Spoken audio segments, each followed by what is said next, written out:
one who gets scared by a bear in the neighborhood. Call Joe Murray. I happen to trust Joe Murray. First time I ever met Joe Murray was... Barth with you for the next 4 hours. You do have Skaz behind the glass, so part of the show is represented for those of you. I know there's some people out there. I look in the YouTube chat from time to time. I know there's some people out there that maybe get disappointed when Joe's not here. I get it. Joe does a great show. But I'll try to keep you entertained the best I can tonight. And again, Skaz bringing the Joe Show energy back there as well on a day where we have a ton to talk about.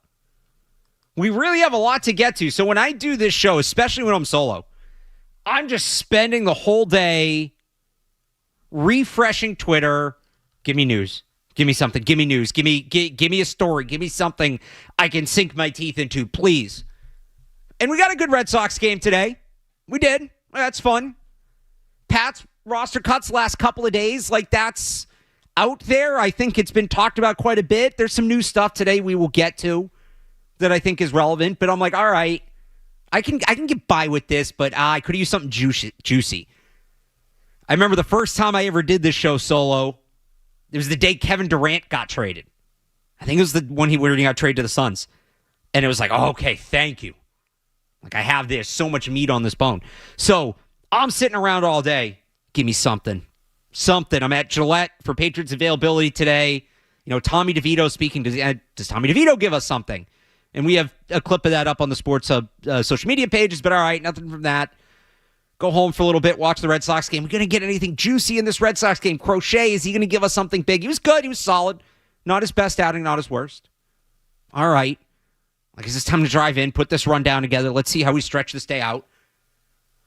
I get out of the car, and our parking garage here, there's not really service. So you park, and then you walk into the elevator, you go up, and then there's like a long hallway you have to walk down to get into the studio where our offices are.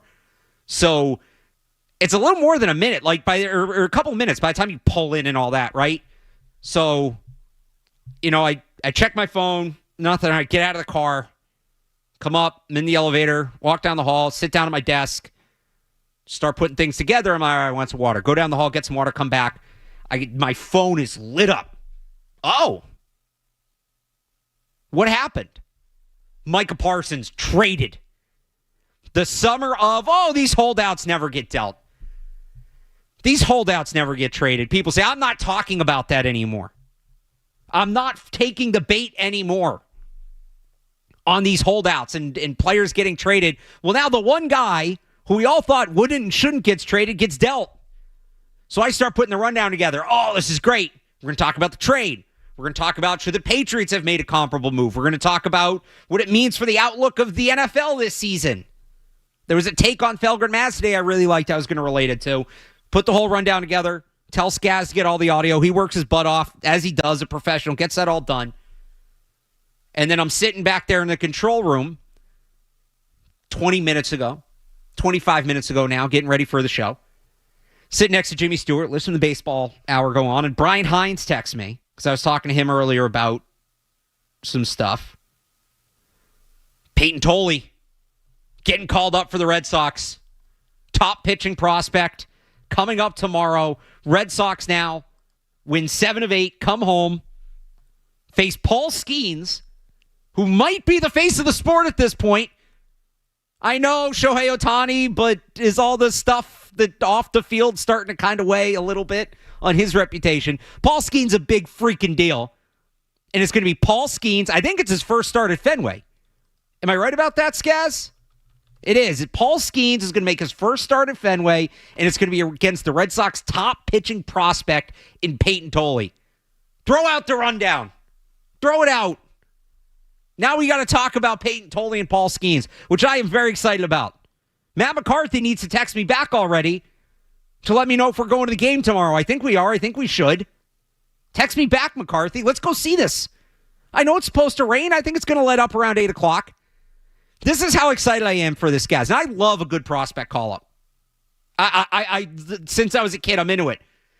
Let me see the future, especially a pitcher, and you got like a big pitching matchup. On top of all of this, what I really would open with is it being the first weekend of college football, being myself. but I know the market. I understand. So we'll do a little college football later in the show. Bill Belichick and otherwise. But first weekend of college football, I'm actually considering missing these games tomorrow night. I'll follow on my phone. But missing these couple games tomorrow night to go see Peyton Tolley and Paul Skeens, even if it's in the rain. I think it's supposed to let up. If it's delayed, whatever, I'll go down to Autobahn and wherever and kill some time. So we got a lot to talk about tonight. And I want to talk about it with you. 617-779-0985. We will have Max Cerulo from the Boston Herald. He covers the Red Sox. He'll join us a little bit later. We'll get a little more on the Peyton Tolley call-up, why he's the guy, why now. And I think there are some interesting storylines within that, Skaz. Kyle Harrison didn't get the call. The top pitching prospect they got in the Rafael Devers trade didn't get the call. It's Peyton Tolley. Now, I'm not saying that's necessarily wrong. After that first inning in Worcester, Peyton Tolley has been nails. He's been awesome. Ride him while he's hot. But he gets the call, and he gets in a big spot. I believe, correct me if I'm wrong, they bumped Dustin May back, right? Dustin May was supposed to pitch tomorrow, and maybe they wanted to get him more rest, which, fine. Like, they need to take care of all their pitchers. These guys' arms are, whether it be Crochet, whether it be Chapman, these guys are throwing so many more innings than they've thrown. Not only are you put Friday night, prime time, Fenway Park, and I mean, there's a 50-50 chance his first start was going to come at Fenway Park, but against the best starting pitcher in the sport. What a welcome for the kid, huh? I know the Pirates' offense kind of sucks, but I still wouldn't consider this an entirely soft landing. Would you? Like, I think this is it's not the toughest spot probably a prospect's ever been thrown into, but it's definitely not the easiest. He's got to sit in the dugout and watch Skeens go out there and light it up. Like, it's quite the spot for him. I don't know. How do you feel about that, Skaz? Yeah, I'm with you. It's I think it's a good sign for how the Red Sox feel about Peyton Tolley, though. I think they're certainly a vote of confidence to send him out there against the best pitcher in the league. If Skeens is going to win the NL Cy Young, I don't think it's even a debate right now. He's the best pitcher in baseball. He's, like you said, one of the faces of the sport. He's certainly becoming that. So for me, I think the Red Sox are finally putting their best baseball team out there. It feels like fans have been asking for this, for a while. And I'm not just talking about Tolley, but Roman Anthony leading off, Bregman and Story playing well, figuring out the infield, like Rafael is starting to hit again. The Red Sox are rolling. They're 7-1, like hell of a road trip. The Red Sox are fun and interesting right now, and it feels like it's been a long time since they've been both of those things at the same time. So I'll be very interested in this start tomorrow night. And, if he looks legit, if he shows up tomorrow night and gives you something, he's going to be here for the rest of the season. You're hoping this is a guy that not only gives you something tomorrow night, but maybe into October too. See, you mentioned something in there kind of that I love that they did here. Or not that I love that they did, but I'm glad they didn't do. Their last few prospect call-ups, Marcelo Anthony, Roman Meyer. Did I really just do that? You did. It's very Joe Murray of you, yes. Marcelo Meyer, Roman Anthony, the password, Stinson Garcia. When did they get called up again? Yeah, they were called up like 30 minutes before each game started, it felt like. Like Stinson Garcia was getting like a Toyota Camry ride to the airport or something. I'm glad they're actually going to let one of these kids let it digest for a few hours before he's got to show up. Were the Woo Sox home this week? Like, is he going to have to get off a plane, or is he just taking the pike down to Fenway? I think they were home. I think I saw it. They were home. No, they're on the road.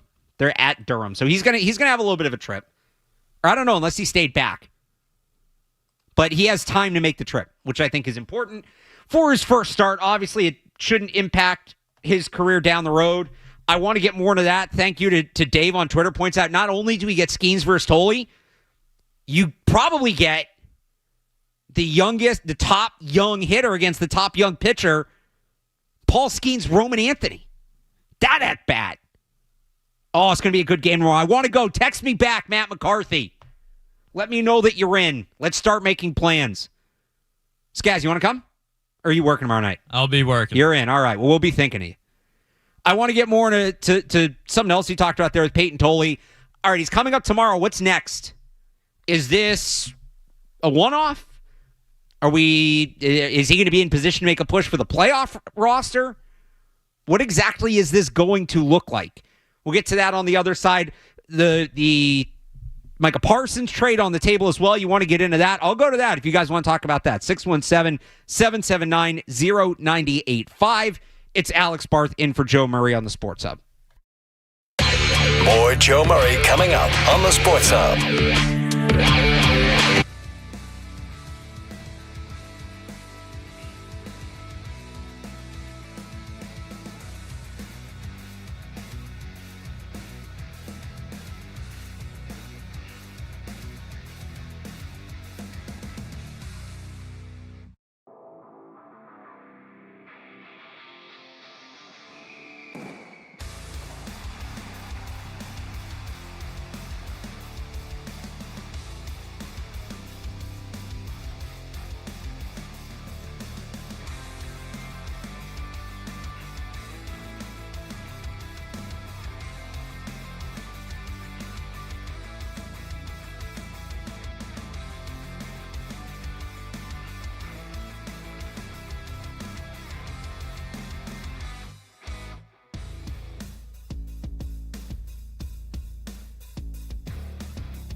Back here on 98.5 The Sports Hub, it's Alex Barth in for Joe Murray tonight.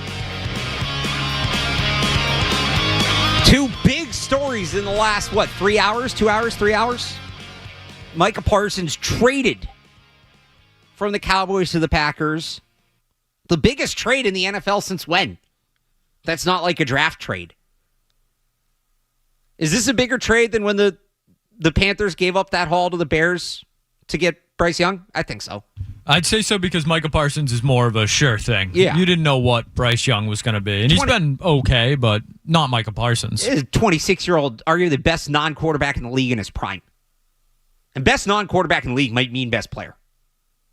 So, you want to weigh in on that? 617-779-0985. We'll dig more into that in a little bit. I do kind of want to keep going on the Red Sox, though. And just one more thought on Peyton Tolley and his call-up and what it means.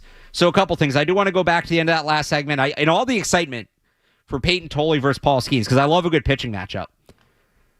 Paul Skeens versus Roman Anthony is going to be cool, too. So I kind of parsed words before. I called Paul Skeens the face of the game, and obviously Shohei Ohtani's still out there, although, I don't know, Skaz. Does it feel like we're seeing less of Shohei now after the thing with the real estate lawsuit? And, now you have that. You have the gambling.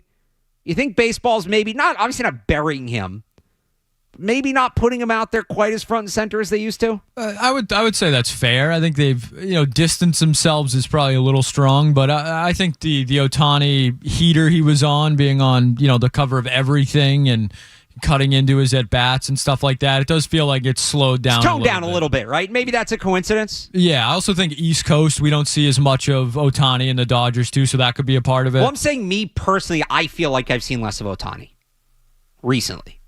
I would agree with that. So, whatever the reason, maybe Paul Skeens isn't the face of baseball. He's the future of baseball. He's younger than Ohtani. He's got more of a celebrity, I think, dating Livy Dune. What'd you think of the athlete couples Felger and Maz were doing earlier? Did they say who was the tennis player that Rory was engaged to? Why am I blanking on her name? Oh, where's Kevin Majori? I don't want to get banned. I don't want to get banned from the show in case they said it.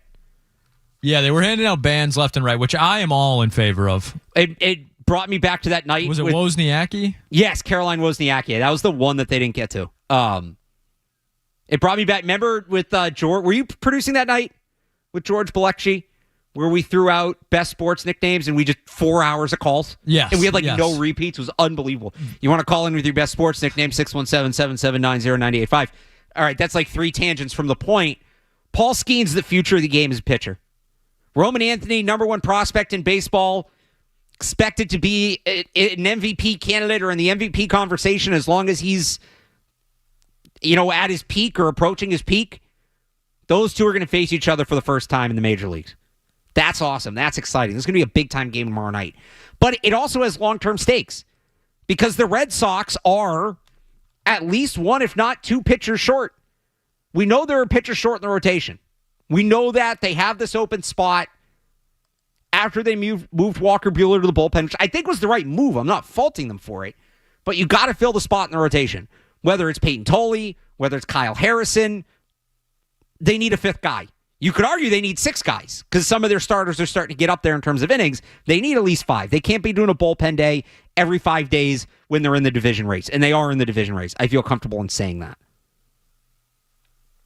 So they need another starter. Is that Peyton Tolley?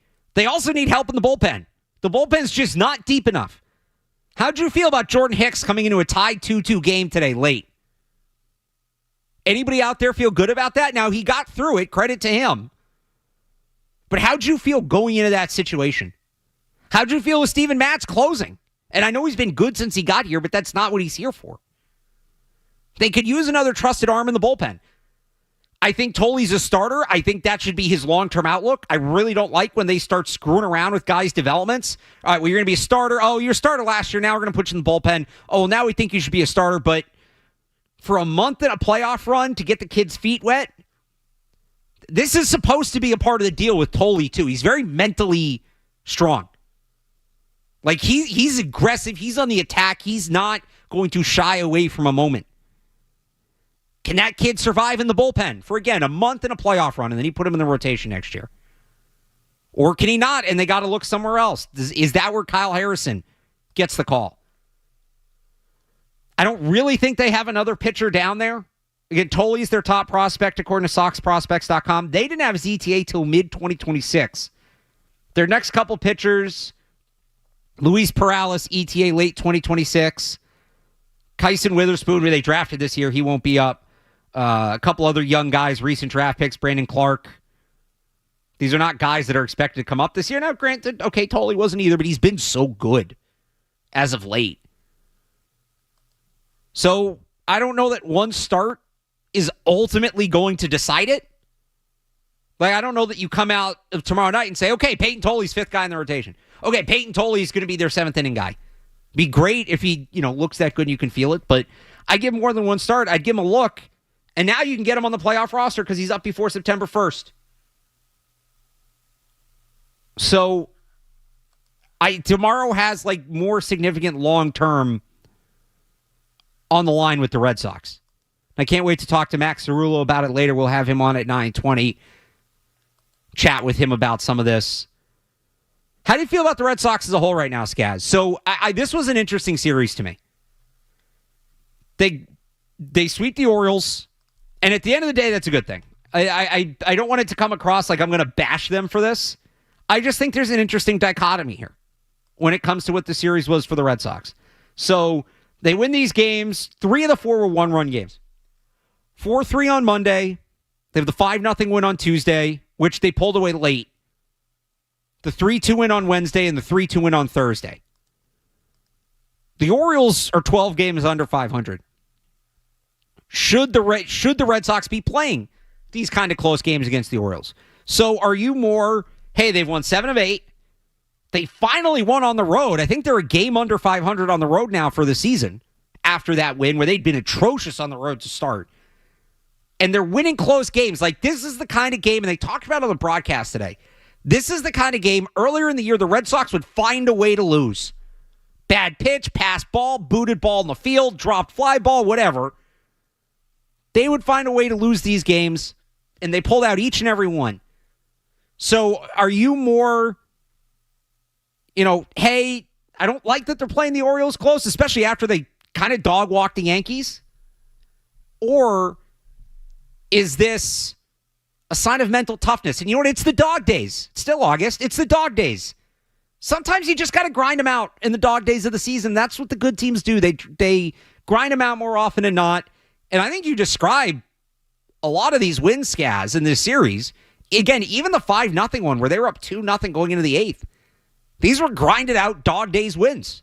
Yeah, I'm with you. I think it's more that second thing where you're starting to believe in this team. If this was earlier in the season, I don't think they win these games. I think, they get up for a series like the Yankees, and then they would kind of stumble on the road against a team like the Orioles at times earlier in the year. But they're doing everything possible to kind of, I don't want to say they lost a lot of goodwill early in the season. The Devers trade was kind of people were upset at the time, but here we are, August 28th, and they've been one of the best teams in baseball since that trade. The Giants have been the worst.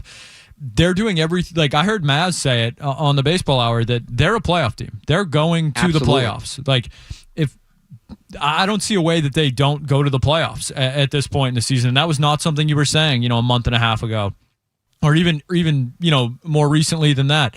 So for me, the Red Sox are doing everything right, which is kind of scary. Now are they peaking too early? Does that conversation start happening? I don't think we're quite there yet, but timely hitting, good pitching. You worry a little bit about the bullpen, how they can hold up, in the postseason with a guy like Matz and Slayton, and, Chapman has, let up some memorable home runs in his career, but he's been absolutely lights out this season. So I think the Red Sox they're one of the hottest teams in baseball, and sometimes that's all it takes. We saw the Rangers go, to the World Series. We saw the Diamondbacks make a World Series run, and they didn't have the best rosters in the league. And I don't think the Red Sox, I think they have talent to compete for a World Series. I'm not sure they have the talent to win it right now, but how could you not feel good about this baseball team right now? To your point about peaking too early, remember they won 10 in a row before the All-Star break and came out and kind of slipped.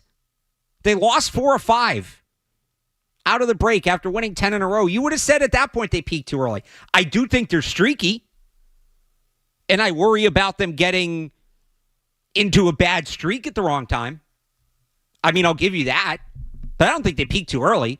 I think that they are capable of sustained stretches like this. They're just not capable of everyday baseball like this. And most teams aren't. They're a little streakier than most. But I don't think this is a case of them peaking too early. I think it's a case of them getting on a hot streak. Honestly, you probably want them to cool off at some point between now and the playoffs so they can gear it back up when it matters. But not if they're going to chase the division, which might be in play. I want to get to that next. Should we just be talking wild card for the Red Sox, or should we be talking about the American League East? Is that in play as well? I think the Blue Jays are playing right now, right? You've been a big Twins fan this week, Skaz? Blue Jays are off tonight. You've been a big Twins fan this week, Skaz? I very much enjoyed my time as a Twins fan. Yeah, I mean, it's been a while since we've been able to scoreboard watch, and it's enjoyable when things are going your way, and things went the Sox way last night for sure. Or did the Blue Jays come back? The Blue Jays came back. Yeah, 9-8. they came back and won last night. But Brewers, we get to be Brewers fans over the weekend. And the Brewers are the best team in baseball. We get to join Felger as Brewers fans. So I want to talk about the division, plus your calls. I see you guys lining up. I'll get to you after this. 617-779-0985. Couple more open phone lines if you want to take them. We've got Red Sox, Peyton Tolley on the table. NFL, Micah Parsons trade, Patriots, all of that.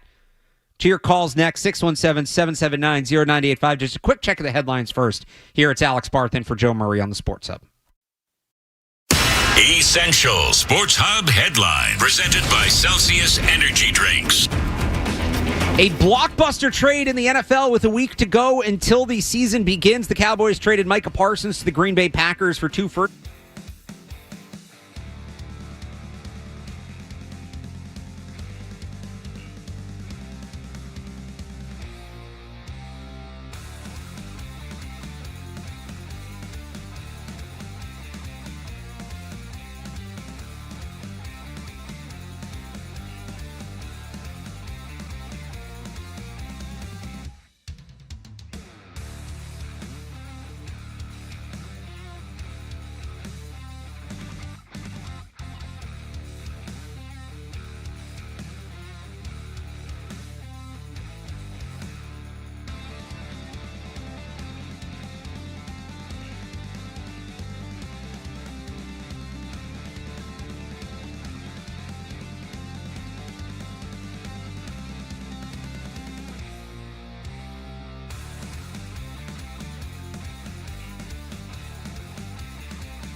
the wild card. There's a division race going on. Blue Jays are off tonight, so the Red Sox 3.5 back with a little more than a month to go. Now, the Blue Jays have the tiebreaker, so the Red Sox have to finish ahead of Toronto. But when you look at 3.5 games, really, can you just close a couple? You don't have to close that whole window. They play the Blue Jays the last week of the season. It's their last weekday series. They'll then play Detroit the weekend after to wrap it up. So that series won't completely settle the division, or probably not. I guess it could. But if they're still close, there'll still be some time. And I heard Milliken talking about this earlier. I don't know how it changes after today. The Blue Jays, I think, had the 5th hardest schedule left in baseball. The Red Sox were bottom 11th, I think is what Milliken said. Red Sox really don't have a lot of tough tests left. Yeah, they have Skeens tomorrow, but it's Pittsburgh. Might be a 1-0 win, but a win's a win. You take it. Cleveland's okay. Arizona's okay. Then they have the A's, who suck. The Yankees, who they've owned. The A's again. The Rays, and then Toronto. Toronto is Houston. Or actually, I'm too far down the list. Hang on. They got Milwaukee, who's the best team in baseball. Cincinnati's a feisty team. They got a little fight. The Yankees, who again, admittedly, are backsliding. But they're in there. Then they've got the Astros. They do have the Orioles and Rays. The Royals are kind of in the mix. And then the Red Sox, and then the Rays again. The Red Sox this should be a division race more than it's a wild card race. You said it earlier, Skaz, and Maz was saying it, and the Red Sox are in. It would be a pretty monumental collapse at this point for the Red Sox to fall out of this. And I know that they're closer to being out than they are the Rays. They're 3.5 back of the division. They're 2 up. They are 3 up on the Royals, who are the last team. The first team out, I should say. But they're playing their better baseball right now. They're on the upswing. They should be in. This should be a division race as much as it should be a wild card race. But the pitching's going to help dictate that. Ray and Revere has a thought on the pitching. Be our first call of the night. Ray, what's going on? Listen, I want to make 2 points. I think you're right to actually say they should play for the division, but I would more broadly say they need to play for a home playoff berth, because only the first wild card gets all home games through the first round. Right. Those second and third wild cards have to play on the road in a 3-game series. But the other thing I'd like to point out to you is Nate Eovaldi just got hurt. He just got shut down. I think Texas is going to just fade. There's 2 teams playing for real in the West, 1 team playing for real in the Central, and 3 teams playing for real in the East. So I think that the Red Sox actually going to have a hard time making it. I think the first wild card or the division is their best path, and they're going to have to work for it. Thank you. Thanks for the call, Ray. Understated there, like that you don't get a home game if you're in the wild card series. It's a best of 3 in one ballpark. Red Sox have been better on the road, but they're 34 and 35 total compared to 41 and 25 at home. I know where I want to be. 617-779-0985 is the number you want to join us. Again, it's all on the table. You want to talk Red Sox, Peyton Tolley. You want to talk about the Micah Parsons trade. You want to talk about the Patriots. You want to talk about college football. Those were all our opening takes, which are brought to you by Super Service Today, Massachusetts' #1 provider for residential and commercial plumbing, heating, cooling, and drain cleaning. Day or night and always done right. Visit superservicetoday.com. Again, that's all on the table. You want to talk about it. Let's go to Deshaun in Virginia as a Patriots thought. Deshaun. Hello, Alex Barth. How you doing? How we doing? Yeah, I want to ask a question. Is Tommy E. Kern all right? Because he can't possibly believe that Myers would be a better option than Diggs. Because he keeps reiterating that over and over. Even with Diggs on ACL, coming back from ACL, because still run laps around Myers. And we already seen what Myers was when he was here. And Diggs is one of the only people I'm optimistic about the Patriots offense. So for him to even keep reiterating about Myers for Diggs is crazy. That's all I wanted to say. Thanks for the call, Deshaun. We can get more into that later, Skaz. I don't know if we can actually grab that clip of Curran. Basically, he was asked, would you trade Diggs for Myers straight up? Jacoby Myers reportedly wants a new contract. I don't think it's definitive one way or the other. I would say this. I think Myers is more of a sure bet. He's younger. He's healthier. You just he's steady. You know what he's going to give you, and he's going to give you something. He's going to give you real wide receiver production that they haven't had. But like Deshaun said, we kind of know what he is. And there is a ceiling on how much he can produce. Diggs is 31 and coming off an ACL. That thing could get ugly. But if Diggs is right, even last year in Houston in a different role, he's on a 1,000-yard pace, 100-catch, 1,000-yard pace. He elevates the offense if he's on. And I'll take the ceiling over the floor. I'll take the lottery ticket over the sure thing. Darn it, Skaz, give me the mystery box in this case. I'm generally an anti-mystery box guy. They need some juice at wide receiver. They've needed it for too long. They need to take a swing. I would have rather the big swing at DK Metcalf, but I'll take Diggs. Give me the swing with Diggs. They are better off with Stephon Diggs and Jacoby Myers. They could have both. I don't know exactly what that would look like, and you still might aggravate Diggs, which is a factor. But if I can only have one in my offense, give me Stephon Diggs. And for the record, if it was the other way around, Myers was here and Diggs was available for trade, people were saying, I'd rather have Jacoby Myers than Stephon Diggs. I think that, Patriots fans get accused of getting too attached to their own players, and maybe this is that in reverse. But there might be some of that. We'll get more into the Patriots in a little bit. I want to get back to these Red Sox calls here. Stanley and Taunton on Roman Anthony. Another ceiling conversation here, Stanley. What do you got? All right. So your coworker Maserati said in the last games that this gentleman has played, he has either lead off with a home run or at least just performed even well on the field, even if he doesn't hit. I'm going to say this right now. If you're on board, because Joe's not here, I would put some pizza money on Roman Anthony winning Rookie of the Year at plus 2,200 to win AL Rookie of the Year. That's number one. Number two, is he really plus 22? Who else is there? That kid. Shoot. The kid in Oakland or whatever. Yeah, he's like minus 20,000. Yes. I didn't think has he been that good? Yeah, he has been. I just pulled up his numbers. That's Major League Baseball's fault. I don't want to watch a team that plays the minor league park. But okay, fair. I don't hate it. Like, he's making a really strong case. If he puts together a good final month, who knows? You know that who are the voters going to give the deference to if it's close? The Boston Red Sox or the whatever Athletics? What was your other point, Stanley? So wait, before you hang up. Yeah. So if he doesn't win it this year, he can win it again next year? No, I think he's probably, I forget exactly where that cutoff is. It's an X number of at-bats or X number of games, but I don't know if he's exceeded it yet, but he's going to exceed it this year. Thanks for the call, Stanley. Has he exceeded his rookie limit yet? I think he has. I think it's 130 at-bats. I don't know what Anthony's at, but he's going to be over that. He is at 278. Yeah, way over. So, this says that his rookie, Baseball Reference says his rookie status still intact. Doesn't say what you have to do to lose it. I'll find that during the next break. Let's go to Ben in Colorado on the Sox. Ben. Hey, Alex. How's it going? Hey.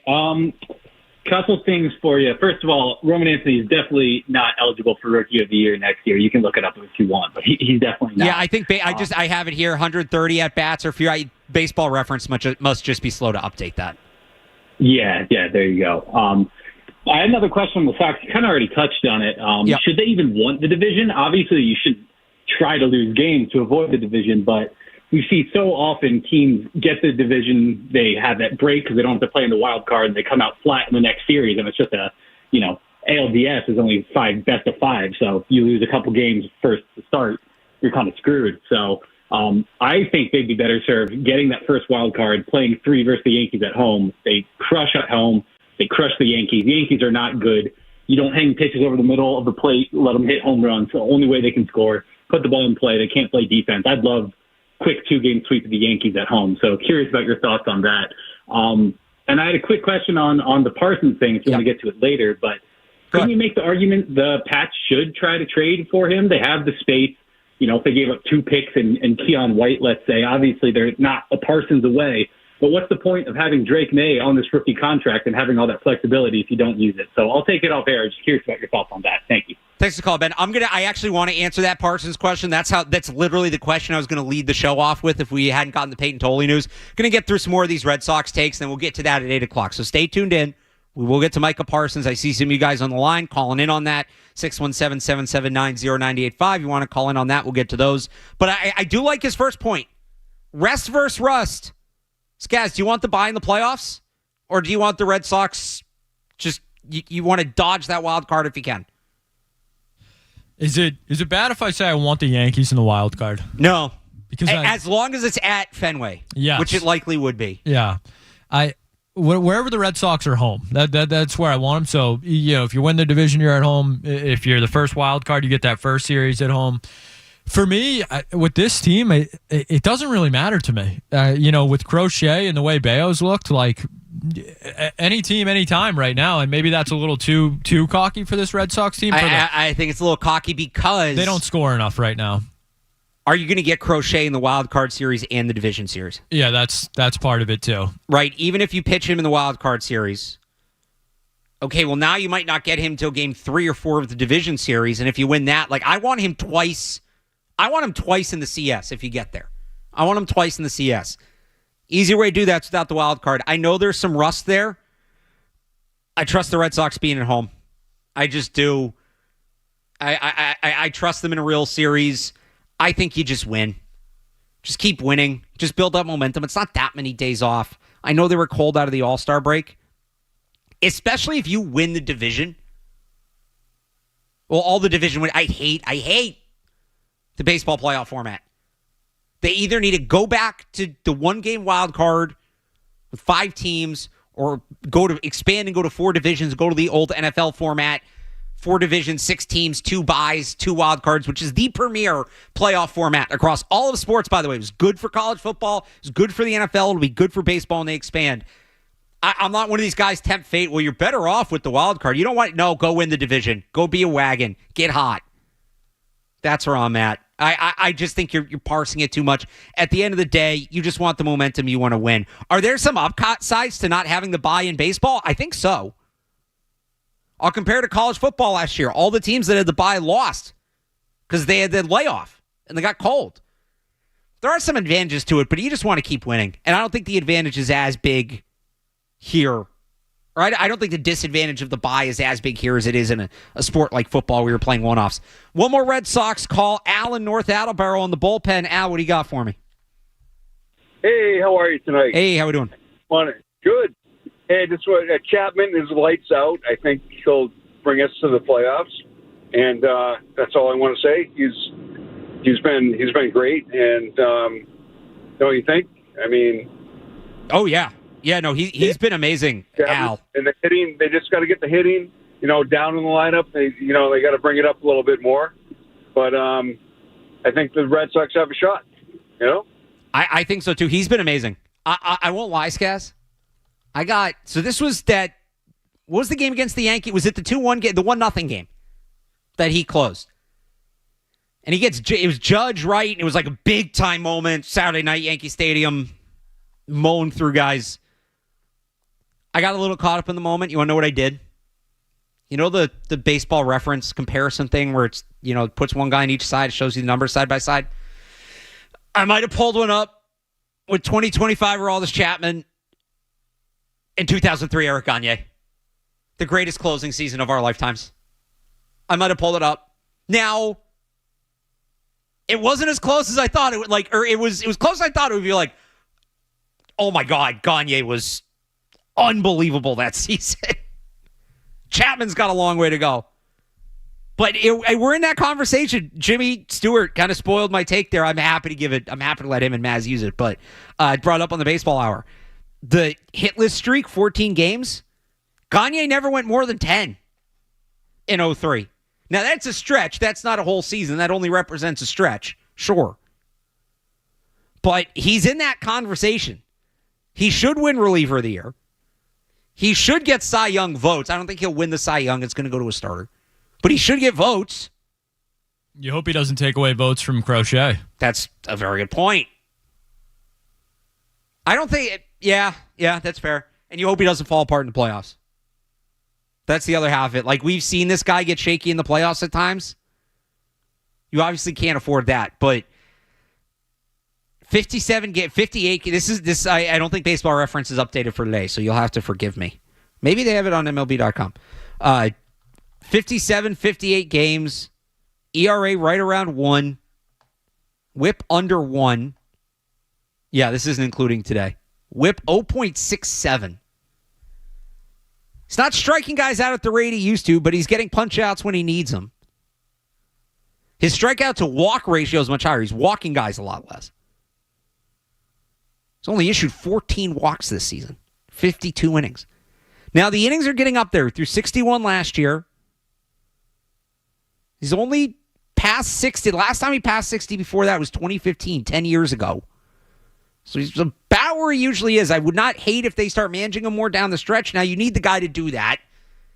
It's not Jordan Hicks. Is it maybe Steven Matz? Do we see Whitlock get the 9th more rather than the 8th? But he's been, just unbelievable. It was a signing a lot of people panned. I understand why some people didn't like it from the off-field issues, and I'm not saying that a great performance on the mound negates that. But if we're just talking about the baseball side of it,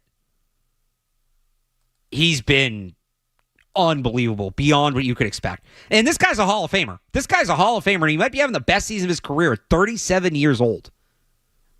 The fact that he's still throwing 100 at this age, and he's never really had any major arm problems, is mind-blowing.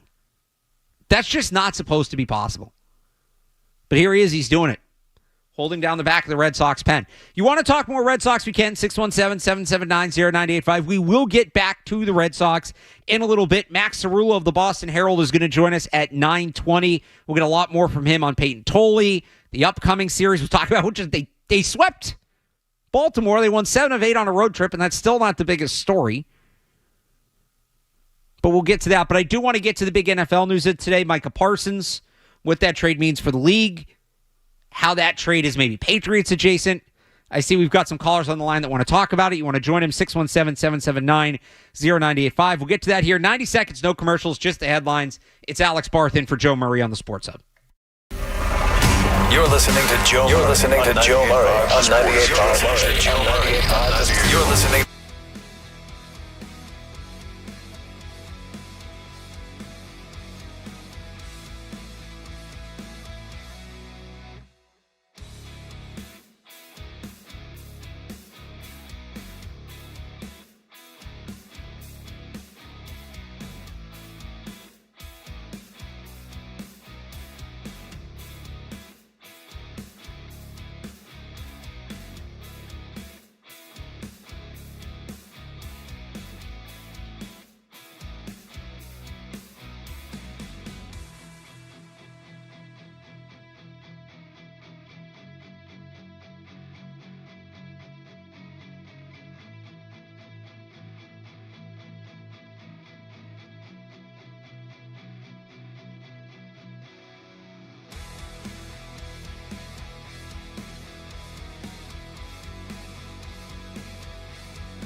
save. The Red Sox return to Fenway Park tomorrow to host the Pittsburgh Pirates. Making the start for the Sox, Peyton Tolley, the organization's top prospect, getting called up according to Ken Rosenthal. And how about this? For his first career start, pitching on the other side for the Pittsburgh Pirates, Paul Skeens. In the NFL, a blockbuster trade late this afternoon. The Cowboys sending Micah Parsons to the Green Bay Packers for 2 first-round picks and defensive tackle Kenny Clark. The deal includes a new contract for Parsons, 4 years, $188 million. That makes him the highest-paid non-quarterback in NFL history. Meanwhile, the Patriots, they wrapped up their week of practice today. They also made a couple of practice squad signings. Cornerback Corey Ballantyne, linebacker Mark Robinson, defensive lineman Corey Durden, and defensive lineman Fabian Lovett. Former Patriots wide receiver Kendrick Bourne is expected to meet with teams, including the San Francisco Niners, in the coming days. And other former Patriots wide receiver Javon Baker cleared waivers today. Sports Hub headlines are brought to you by Clinton Savings Bank. Are interest rates keeping you from buying a home with Safeguard Mortgage? Modify your rate once within the first 5 years. Apply at clintonsavings.com. Member FDIC, DIF, Equal Housing Lender, NMLS 422081. I'm Alex Barth on Boston's Home for Sports. 98.5 The Sports Hub. Your next update at 8:30. Start your day. Ooh, that's a good one. Work through your day. What's that thing we do at the end of the show? And end your day. I'm not giving you an opinion. I don't know. Right here. 98.5 The Sports Hub. And I hit the 90 seconds no commercials when there were in fact commercials. I'm sorry, that threw me off. I did a little clock manipulation there. So usually we have a segment that goes 35 to 50 and then 55 to the top of the hour. And at the end of that one is the 90 seconds no commercials. Little inside baseball here. But you can also just take that 35 one to 55 and then do a bigger break and then get to the top of the hour. And that's what I did because we were talking Red Sox. So I apologize if that threw you off. I also was just kind of rattled because that a nickname, is that Jerry Jones just kind of losing it? What do you think, Skaz? I think that's just Jerry Jones being an old man. Okay. The other thing, and I mean, there's a lot of this in there. I guess he said the line that if I'm a Cowboys fan, I am sick to my stomach hearing, which is these draft picks could get us Pro Bowl players. Oh, boy. I have a line I like to use in situations like this, quoting a great television program, Seth MacFarlane's Family Guy. I guess I should give the setup. Peter and Lois, the main characters, if they go sit through a timeshare presentation, they get a free boat. All their neighbors are doing the same thing. They get all excited about the boat. They sit through the presentation. So this is the part in the cartoon where you think the dumb dad is going to buy the timeshare. Not quite. But this is how they get Peter. Hold on. You have a choice. You can have the boat or the mystery box. What, are you crazy? We'll take the boat. No, not so fast, Lois. A boat's a boat, but the mystery box could be anything. It could even be a boat. Do you remember what so he takes the box. We'll take the box. Do you remember what's in the box, Kaz? It's like a gift card or something, right? As Lois puts it, 2 tickets to a crummy comedy club. Yeah, maybe one of Jerry Jones's draft picks will turn into Micah Parsons. Maybe. But this isn't a case like sometimes people come back at me, the player you're talking about, you don't want to trade is older or whatever. Micah Parsons is 26. Yeah, he would have been kind of expensive. You'd never take the box, Jerry. You never take the box. You know who took the box? John Robinson, when he was the GM of the Tennessee Titans. It cost the organization Mike Vrabel. What's Treylon Burks up to? You never, ever take the box.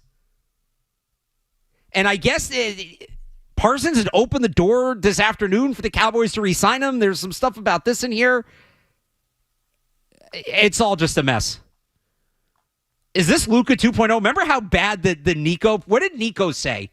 That there was that one quote from his press conference. It was something like, I didn't think the fans would take this hard. What do you think Nico Harrison's doing today? Hey, good day for him. You think Nico Harrison popped some champagne? He got around Cooper 5 Flagg. o'clock this afternoon. He got Cooper Flagg, and Jerry Jones traded the second biggest star in Dallas. This is going to be a fun thing on Dallas. I don't know if Dallas Radios is like nihilistic as we are. Is nihilistic the right word there? Well, Jerry's like a weekly guest, isn't he? Well, I'm just saying, like, if we're doing, if it's 98.5 Sports Hub Dallas, right?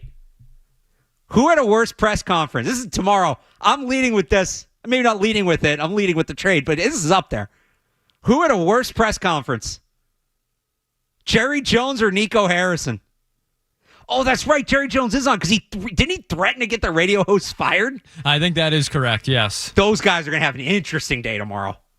I'm excited for Big Jim tomorrow. We're going to get some good Jerry Jones out of Big Jim tomorrow. That's a good call, Skaz. That's a good call. A boat's a boat, but a mystery box could be anything. It could even be a boat. You know how much we've wanted one of those. So, to answer the caller's question earlier, should the Patriots have offered up the mystery box to the Denver Broncos? The contract, the contract's the contract, they had the money. Whether or not, like, if they didn't make the deal because of the contract, that would suck. There were other reasons to not make the deal if you're the Patriots. So their equivalent, the Packers gave up 2 first-round picks and Kenny Clark. And Kenny Clark's no scrub. Like, Kenny Clark can play. He's a little older. He's 29. But he's a good player. He's one of the best defensive tackles in the league. This is not a premium position. He's a little bit older. He's not quite that level. So if you're the Patriots, this year's first, next year's first, Christian Barmore. And you probably have to give up a little bit more because of Barmore's medical history. I just don't think the Patriots were there yet. You look at the team the Packers have. The Packers were a Micah Parsons away from being a Super Bowl contender. The Packers are a true Super Bowl contender now. Screw the future. We're in now. And now doesn't just mean this year. Now could mean the next few years. But, like, they're in it to win it. Like, they're capitalizing, and they have the roster built. They don't need those first-round picks to go get more pieces. And as great of a player as Micah Parsons is, Skaz, you tell me, who's had a better roster the last 4 years, the Patriots or the Cowboys? I mean, last 4 years, I'd have to go Cowboys. That's correct. How much playoff success have the Cowboys had with Micah Parsons? None. Correct. 0. Have they won one playoff game? Did they win a wild card game in there? I think they've won like 2 playoff games since the 90s or something like that. I know that they haven't been to the NFC champ. Every team in the NFL has been to their respective conferences championship game since 2010. The Bears made it in 2010, except the Cowboys, who haven't been there since the Clinton administration. But Micah Parsons, they did win one playoff game in 2022. They went 1-3 with Micah Parsons in the playoffs. If Micah Parsons wasn't elevating the Cowboys to contending status, he's not going to elevate the Patriots. They have more marquee needs. You need those picks to get those needs. And you need Christian Barmore. Parsons is better than Barmore, but the gap is not... The Patriots are not in position to make this trade. You want to argue they were? That's fine. I don't think it's cut and dry. I think you can have an argument. You still need a starting right tackle. You still need a number 1 wide receiver. Okay, you still need a stud edge rusher. Parsons crosses that out, so that's 1 for 1. You're going to need a starting safety in a year or two. I like Jabril Peppers, but he's a little bit older. And Kyle Duggar obviously looks done. You're going to need a tight end. There are too many pieces away to be giving up those kind of picks. And again, I think they would have had to give up more. I think they would have had to give up more because of Barmore's medical history. Or you've got to give up an equivalent defensive player. But all the equivalent defensive players are guys they just signed in free agency. They can't trade. Milton Williams, Carlton Davis. I just don't think the Patriots are in position to make this trade. You disagree? 617-779-0985. Oh, no. Oh, no, Jerry. He's gone from full Peter Griffin to full Nico Harrison to full Craig Breslow. Jerry Jones on today's trade. This per Adam Schefter. This gives us a chance to be a better team than we've been in recent years. Now, granted, the Red Sox have been better since the Rafael Devers trade, so maybe that's unfair to Craig Breslow. But that line did not go over well when Breslow said it. Yeah, and it's not going to go over well in Dallas. Different situation, too. This is so much worse than the Devers trade. This is so much worse. The return, the Devers return was pretty awful, but I think the return for the Cowboys is low, too. Like, we saw I think it's low. I'm with you. I think it's low. Khalil Mack go for, you could argue, more than this package. Like, and Parsons is better. Yes, and younger. So, like, that's not hurt. Jerry. He is the gift that keeps on giving for everybody that isn't a Cowboys fan. So we have the picks could turn into top players. We think we're going to be better than we would have been otherwise. He's hitting the cycle tonight. What other press conference cliches is he going to? Oh, he's got to say it wasn't about money. That's got to come up. He's got to pump up the guy they got in return, too. I don't think that's as much a football thing as it is a baseball thing. I think that's a specific baseball thing. He's got to say it wasn't about money. Oh, Jerry. This or Luka, what's worse? Luka is worse because basketball is more of a singular sport. Like a one guy can truly change the face of a franchise in basketball. Micah Parsons is, he's defensive player of the year type candidate, all that, but football's still, 11 guys. You need a quarterback. You need a good head coach. You've seen, Frank Vogel win rings. You've seen, other NBA. It's a players' league more than the NFL is. I would say Luka is still worse. The return for Luka, I would argue, was a little better, and they ended up getting Cooper Flagg, so the situation is certainly better for the Mavericks. But trading Luka to me is worse than trading Micah Parsons. I'm going to disagree with you because I think there were some red flags on Luka. Look, the Luka trade was bad, and they didn't get enough. But all right, fine. You want to say he was overweight? Like, he was overweight. You can just get him in the gym. I think this might be worse. Maybe I'm prisoner of the moment. I think this might be worse. Luka got the Mavericks to the finals with that is true. Nothing around him. So I think from the culture of the organization, I think the Luka trade is worse because of what he meant to that fan base, because of the way the sport is structured, all of that. In terms of what it means for the organization, just in terms of wins and losses, I actually think this is worse. Now, some of that is helped by the fact they got Cooper Flagg. Oh, if the NFL instills a lottery this offseason, I'm going to be furious. I'm going to be, I'll be furious if they ever do it. But could you imagine? Jerry's tanking for Arch? Get out of here with that. That's going to be the spin, I bet. No, they can't tank. No, they can't. They can't. They have Dak Prescott. They have CeeDee Lamb. They still have a decent defense. They've got 2 wins in the Giants. Like 2 division wins right there. They're going to play an easier schedule. They didn't make the playoffs last year. I need more of this press conference. Guys, if we can get any of the sound, whatever you have, I'm efforting. I'm almost waiting for it to be over at this point. I get that. The clips will come up. This is an interesting point here from Dane Brugler. So again, the quote from Jerry Jones. In our judgment, this gives us a chance to be a better team than we have been the last several years. What's worse, if Jerry's saying that or if Jerry actually believes that?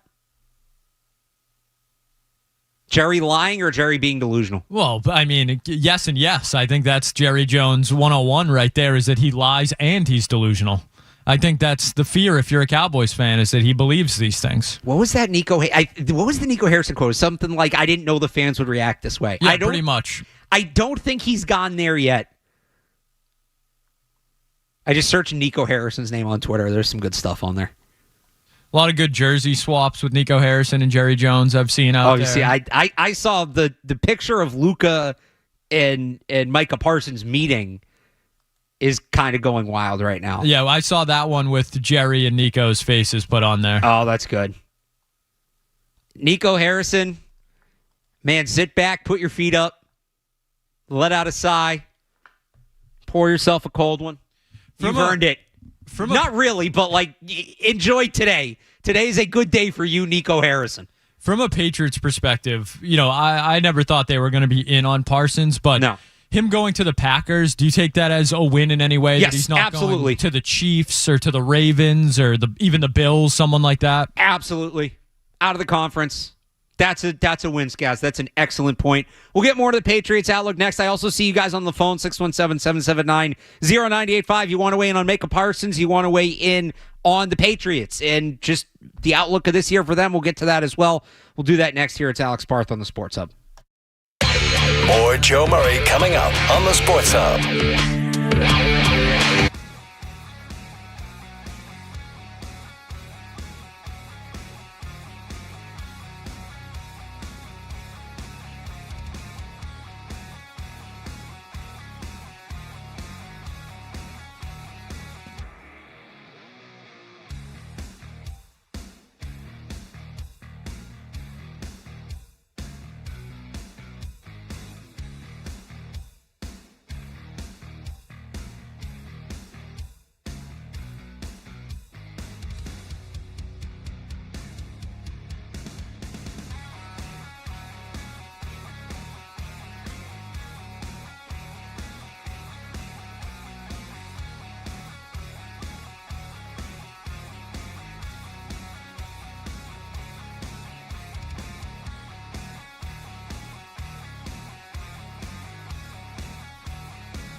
Alex Barth in for Joe Murray tonight.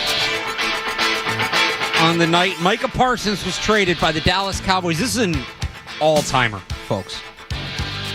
This is one of the biggest trades in NFL history. 26-year-old, arguably the greatest, the best non-quarterback in the league, in his prime, dealt. You just don't see that. You're not supposed to see that. This is not supposed to happen in this league. And it happens a week before the start of the season.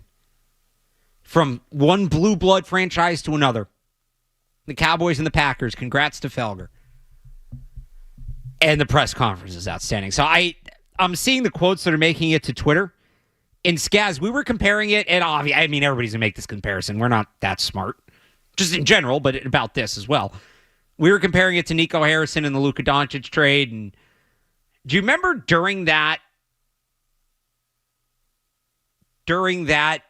press conference, Nico kept talking about how, like, defense wins championships. This is about defense. We need to be better at defense. And it's like, he just took you to the championship. What are you talking about? I guess Jerry Jones has been going on and on and on about the finer points of defending the run. So he just doesn't think they're good enough run defense. And his answer is to trade Micah Parsons. To your point, hyping up, again, I don't have the quotes on that. I just texted somebody like, is this as bad as it sounds? And they replied, he's mansplaining stopping the run to a room full of football reporters. He just keeps saying they made the trade to stop the run. You had mentioned that on the press conference, the bad trade press conference bingo, you got to hype up the player you got. It's kind of hyping up Kenny Clark, is it not? Even if he hasn't mentioned him specifically. So that wasn't the answer, Jerry. That was not the answer. When I think of what a team needs to make it and win a Super Bowl these days, stopping the run is at the top of the list in today's NFL. I got to be honest. My biggest concern with Patriots defense is they can't stop the run. According to Jerry Jones, they might win 4 games again then. I don't think they're going to win 4 games again, but I am worried about them stopping the run. But what are you doing, dude? Go draft a defensive tackle. This was a great draft for run-stopping defensive tackles. Did the Eagles punk the Cowboys into doing this? Like, again, turn that right around. If you're that worried about stopping the run, it means you think you can't beat the Eagles. Weird stuff. Zach in Raynham has been holding on very patiently to talk about the trade. Zach, how you doing? Hey, how we doing? How's it going, guys? Hey. Thanks for the patience remark because I've been up here.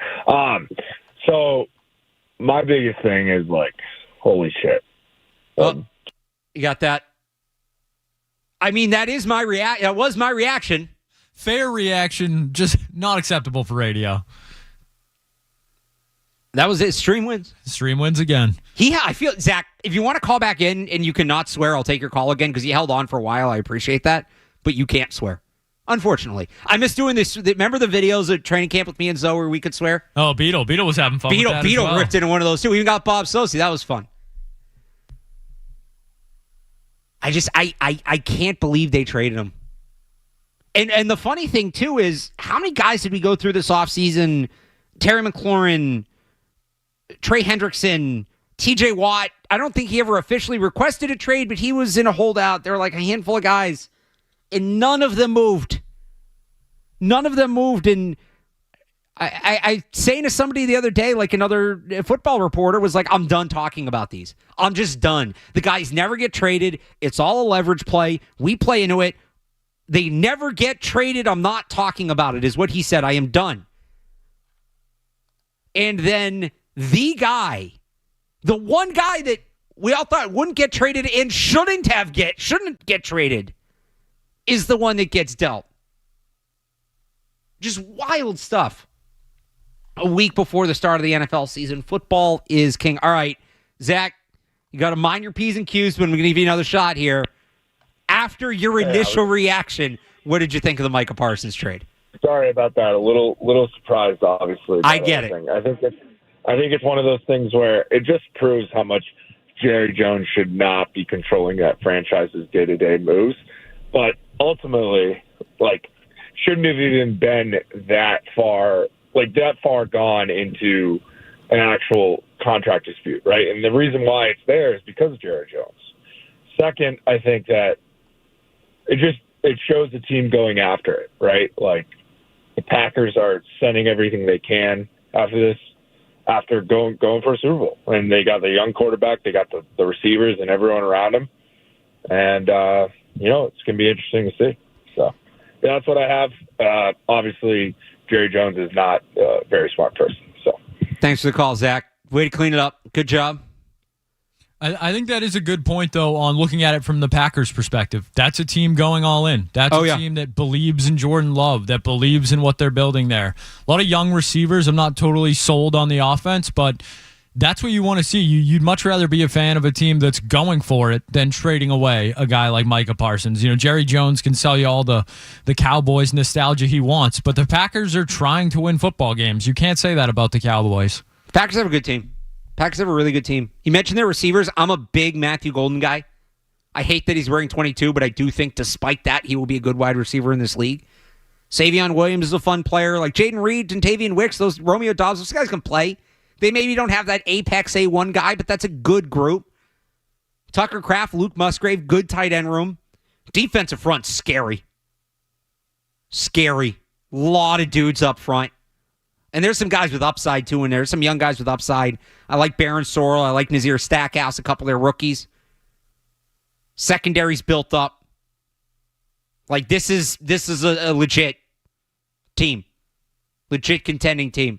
Now, we'll see if Matt LaFleur gets in the way. I have not been a big fan of Matt LaFleur as a head coach. We'll see if he gets in the way. He's got to be on his P's and Q's and not screw it up like so many guys out of that tree do. But no, all the attention is going to be on the Cowboys, and that's ultimately what Jerry wants. He doesn't care that we're dumping on the Cowboys. He cares that everybody everywhere is talking about the Cowboys tonight. Will be tomorrow. And the Cowboys are going to get all the attention. Packers did well here. They didn't need those picks. Team's built. Needed one more guy. And that's why, again, I'm okay that the Patriots did not make this deal. Because to give up what they would have had to give up, they're too many pieces away. They need those assets. Yes, I am taking the mystery box over the boat here, but it's a little different. The Cowboys, they should have the roster. They've woefully underperformed, and I don't think they have the coach. I think they screwed themselves in the coaching search this year, and they end up with last year's offense coordinator, Brian Schottenheimer. I mean, you got Dak Prescott, who's a legitimate starting NFL quarterback. He's going to keep you in every game you're in. They could be a little better in the running back room, although I think Jaden Blue's a good player. CeeDee Lamb, George Pickens, Jalen Tolbert, legit. Jake Ferguson, legit. They got a good line. They drafted Tyler Booker, who's a great player. Front's good. The front's okay without Micah Parsons, but that's a solid plus when Micah Parsons is in the mix. Secondary is a little shaky. That's probably their weak spot, but that is a contending team. Not anymore. Not anymore. And Jerry Jones did it. Jerry Jones did it to him. Crazy to see. So what does it mean for the shakeup of the NFL? I want to get more into the Patriots side of things too and their roster. And, we can use this maybe as a little bit of a gauge. How far away are the Patriots? You want to call in and talk, Pat, 617-779-0985. We also, Skaz, we got to get to the rivalry uniforms. I don't know about you're a Jersey guy, right? You're a pretty big uniform guy, right? Yeah, I'll save my thoughts until we get there. Okay, yes. But you have thoughts. I have thoughts. I, too, have thoughts. And I saw them in person. So it's weird. You'd think, and Nike, by the way, has botched, forget what the jerseys are themselves again. We'll get to that. Nike has botched the marketing on this, in part because you can't even buy any of the swag yet. And I saw they had down there some of the sweatshirts and the sideline gear they're going to have, which is nice. It's good stuff. The jerseys, you can't buy any of it. But they did have one in the pro shop. So I went and I looked at that. But I have takes on that. But let's do the Patriots roster first around the league. There was a conversation on Felger and Maz today that I found very interesting, that I want to give my 2 cents on about where the Patriots stack up in the big picture of the NFL and what it means for their playoff hunt and what it means for them trying to rebound from back-to-back 4-win seasons. I want to get to that. We'll get to that next. Again, you want to call in and weigh in on it, 617-779-0985. But first, to check the headlines here, it's Alex Barth in for Joe Murray. Essential Sports Hub headline, presented by Celsius Energy Drinks. The Red Sox completed a sweep of the Baltimore Orioles. I keep doing that. A sweep of the Baltimore Orioles this afternoon with a 3-2 win. Romy Gonzalez drove in the go-ahead run in the 8th inning. Jordan Hicks picked up the win. Steven Matz picked up the save. Red Sox return to Fenway tomorrow after the 8-game road trip to host the Pittsburgh Pirates. And they will have top prospect Peyton Tolley on the mound. How's this for the kid's first start? He's got to look across.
get better. Joe Murray on 98.5 The Sports Hub. Well, I mean, again, you're correct in saying that there are some moving parts. I feel great about where we're at, but we'll continue to look for ways to improve and what we feel like from a personnel standpoint, but also looking for ways to improve on the field. Today will be an important day for us. Just getting started here with the Raiders and the show team process and all that, and trying to get the looks that we need to try to begin the game planning and practice and some of that stuff. People's talking about you're going to do everything you can to make the roster better. From Jordan Schultz. Again, I apologize, I'm not listening. So I'm just reading these off of Twitter. So if Jordan Schultz misquoted him, I'm sorry. But I can't actually believe that he said this. Which is why I'm like kind of couching this. But this is Schultz, blue checkmark. I don't know if you're seeing this too, Skaz. Jerry Jones, from Jordan Schultz, Jerry Jones, quote, "Make no mistake about it. We all know we could have signed Micah, but we decided to go with the trade." You can't. You can't admit that. I believe that is true and has been reported kind of elsewhere. I've seen similar things coming out that they basically, Micah went back to the Cowboys and was like, okay, let's talk about the contract, and they told him we're good. I know it's true. Don't say it if you're Jerry Jones. Don't say it. I wouldn't say that. Big takeaway for me, Skaz, in this. I remember when I was doing Sunday Kickoff back in the spring and we were taking calls about the offseason and whatever. People would call, I want this guy gone. I want that guy gone. Why is this guy still here? Why is that guy still here? And, I think people don't realize how hard it is to turn over an NFL roster. And 90 players is a lot. 53 players is a lot. 90 is a lot. And it's a lot for one off season. Usually, you get into 40% from week 18 to week 1. 40-something percent of your week 1 roster having not been on the team the year before is pretty significant. The Patriots are at 26 of 53 players. 24, 26, depending on how you want to count a couple guys who are practice squad elevations. They're right there at 50% that they overhauled the roster. Now, you could argue that there were guys maybe they should not have overhauled. I think there's a lot of people, myself included, that think this team would be better off with David Andrews right now. Guys like Juwan Bentley, Joe Cardona. And some of those were scheme things, but maybe did they cut too many guys? Maybe. But if the goal was to come in, tear the thing down to the studs, we need to install a new culture, and that means a new roster, and we just need to start fresh.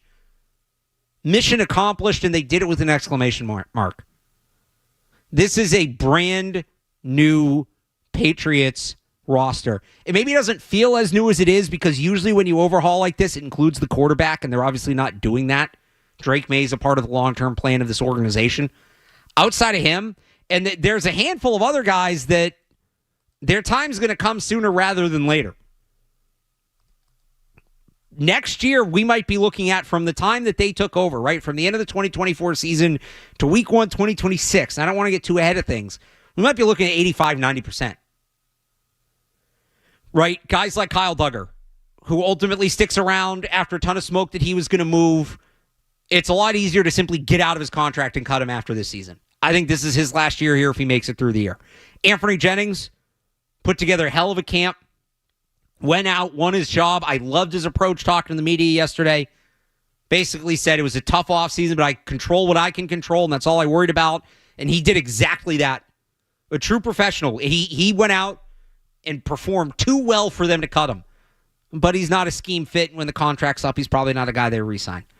Some of these other guys they had to keep for depth because they had to invest so many assets in adding starters, they couldn't address the depth at some positions.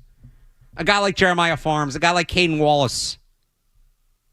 There's going to be continued turnover there. Whether or not it works, we'll see.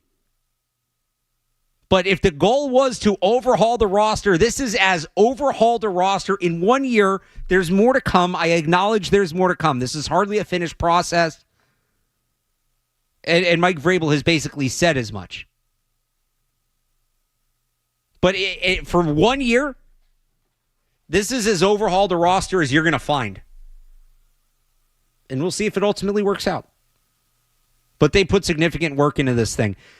And I think the waiver claims, made some sense. The one I actually like more, I will get to Tommy Cutlets in a second. I actually think Charles Woods is a good pickup for them. The name's going to be a pain because not only do they have another defensive back named Craig Woodson, there's Charles Woods and then Charles Woodson, the legendary cornerback. But he's a guy that can play special teams. He can play a lot of different positions in the secondary. And that's like, you're not getting a starter in waiver claims. That's what they needed. They needed depth. They got depth. With Christian Gonzalez banged up, and he still isn't practicing. I've said this. I will hit, if he's not out there Wednesday, I'll hit the panic alarm. Like Wednesdays when you're really gearing up for week 1, he's got to be back out there by then. If he's not out there by then, I'll say I'm worried. I'm like lowercase w worried now. It'll be capital W worried Wednesday. But he's banged up. Carlton Davis has an injury history. Marcus Jones has an injury history. They do have more bodies at safety than I guess I thought they'd keep. But again, where's Kyle Duggar at? Del Pettis is probably on the fringe. So a guy that can do a couple things I think is good. And then Tommy DeVito, I'm not the biggest fan of his just as a quarterback, but I do think he should be able to push Josh Dobbs. If Josh Dobbs is the guy we saw this summer, Tommy DeVito should push for the number 2 job. Now, we won't necessarily know what that's looking like. I don't think they're going to be open about it. Asking in a press conference, is Tommy DeVito going to push Josh Dobbs for QB2? You get the, everybody's competing or this or that or whatever. Or Dobbs is the quarterback 2 right now, which can be true in the moment, even if there's a competition. Unless we see suddenly Josh Dobbs the emergency 3rd quarterback on a Sunday. I don't think we'll see that, but they needed competition for Josh Dobbs. He was not good enough this summer, and I think in that regard, Tommy DeVito checks the box. If they just brought him in to run the scout team, you could have gotten somebody on the practice squad to do that. You could have gotten Taylor L. Gersma to do that. But if he's here to compete for the QB2 job, I'm into it. Fine. Either way, if Drake May gets hurt, you're in trouble. That's life in the NFL. There aren't that many teams that are going to lose their starting quarterback and feel great. Not everybody's Tom Brady. And by the way, I do actually have a take on Tom Brady, that fateful night in 2001 when Tom Brady first stepped on the field for the Patriots. We'll get to that in a little bit. Mo Lewis had some comments today, believe it or not, which we'll get to. But I don't mind the Tommy Cutlets edition. I would have liked them to do a little more earlier, but I think that's a fine addition. So it's not a finished product. And the depth issues are glaring, and the roster cuts, I think, showed that once again. Keeping guys you didn't expect them to keep. Now, some of them they did cut. They did move on from guys like Cole Strange. Sort of. Jalen Polk, they IR'd him. But, keeping a guy like Caden Wallace, who looked to be on the bubble, keeping a guy like Del Pettis, like Kyle Duggar, who looked to be on the bubble, only keeping 3 running backs when if Ramondre's a little banged up, you probably want 4. Keeping Vidarian Lowe after you tried to trade him, or he was made available, or whatever that report was. Like, the depth's still not there. But the starters are better, and there was a significant overhauling of this roster. We knew that. Like, that wasn't news. You didn't get to cut down day and be like, oh, wow, this thing looks really new. It's not like they cut Andrews and Cardona and Bentley and John Jones, I guess, was a free agent. But, like, that group, I feel like I'm missing one of the veterans they cut. But it's not like they moved on from that group on Tuesday entirely. But it's just, we have that number now. This number of players, I think it's 26 at my rough count, 24, 26, depending on how you want to count guys who were with the team last year, but were on the practice squad, not on the active roster.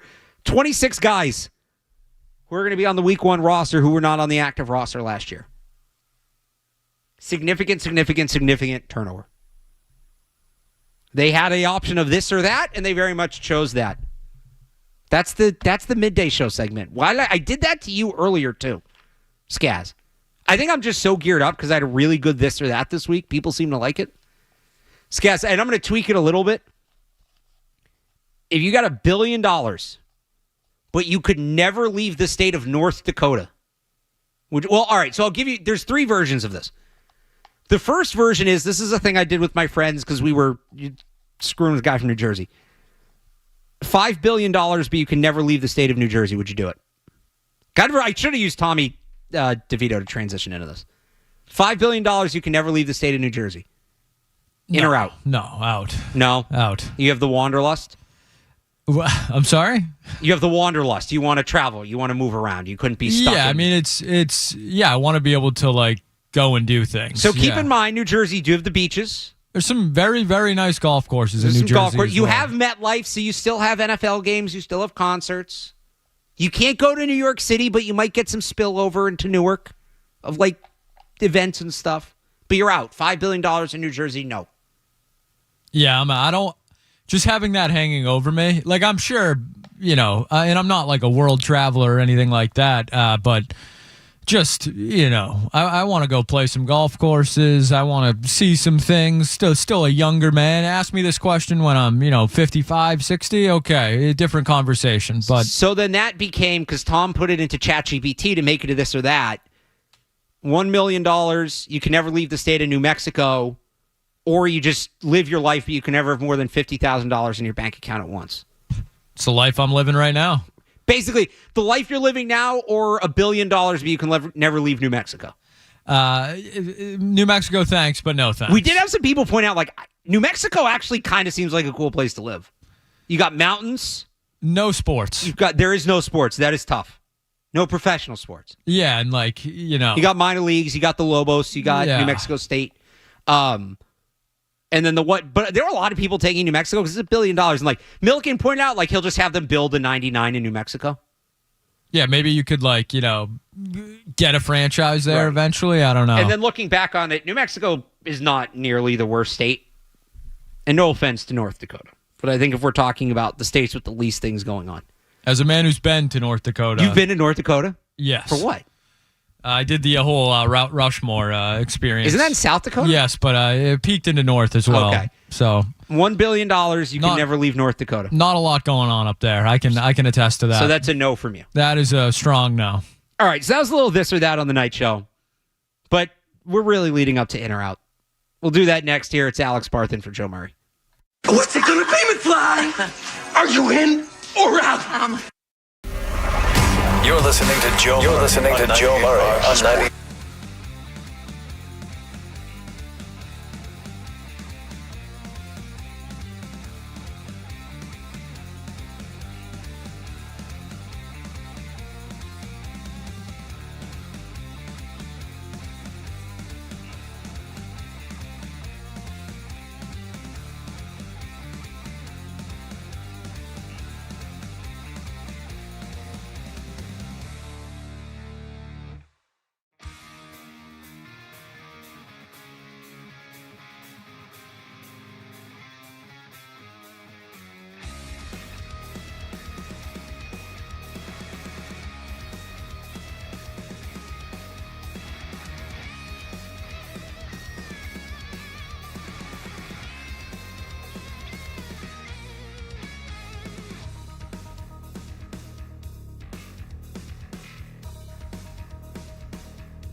Felger and Maz are just his pregame.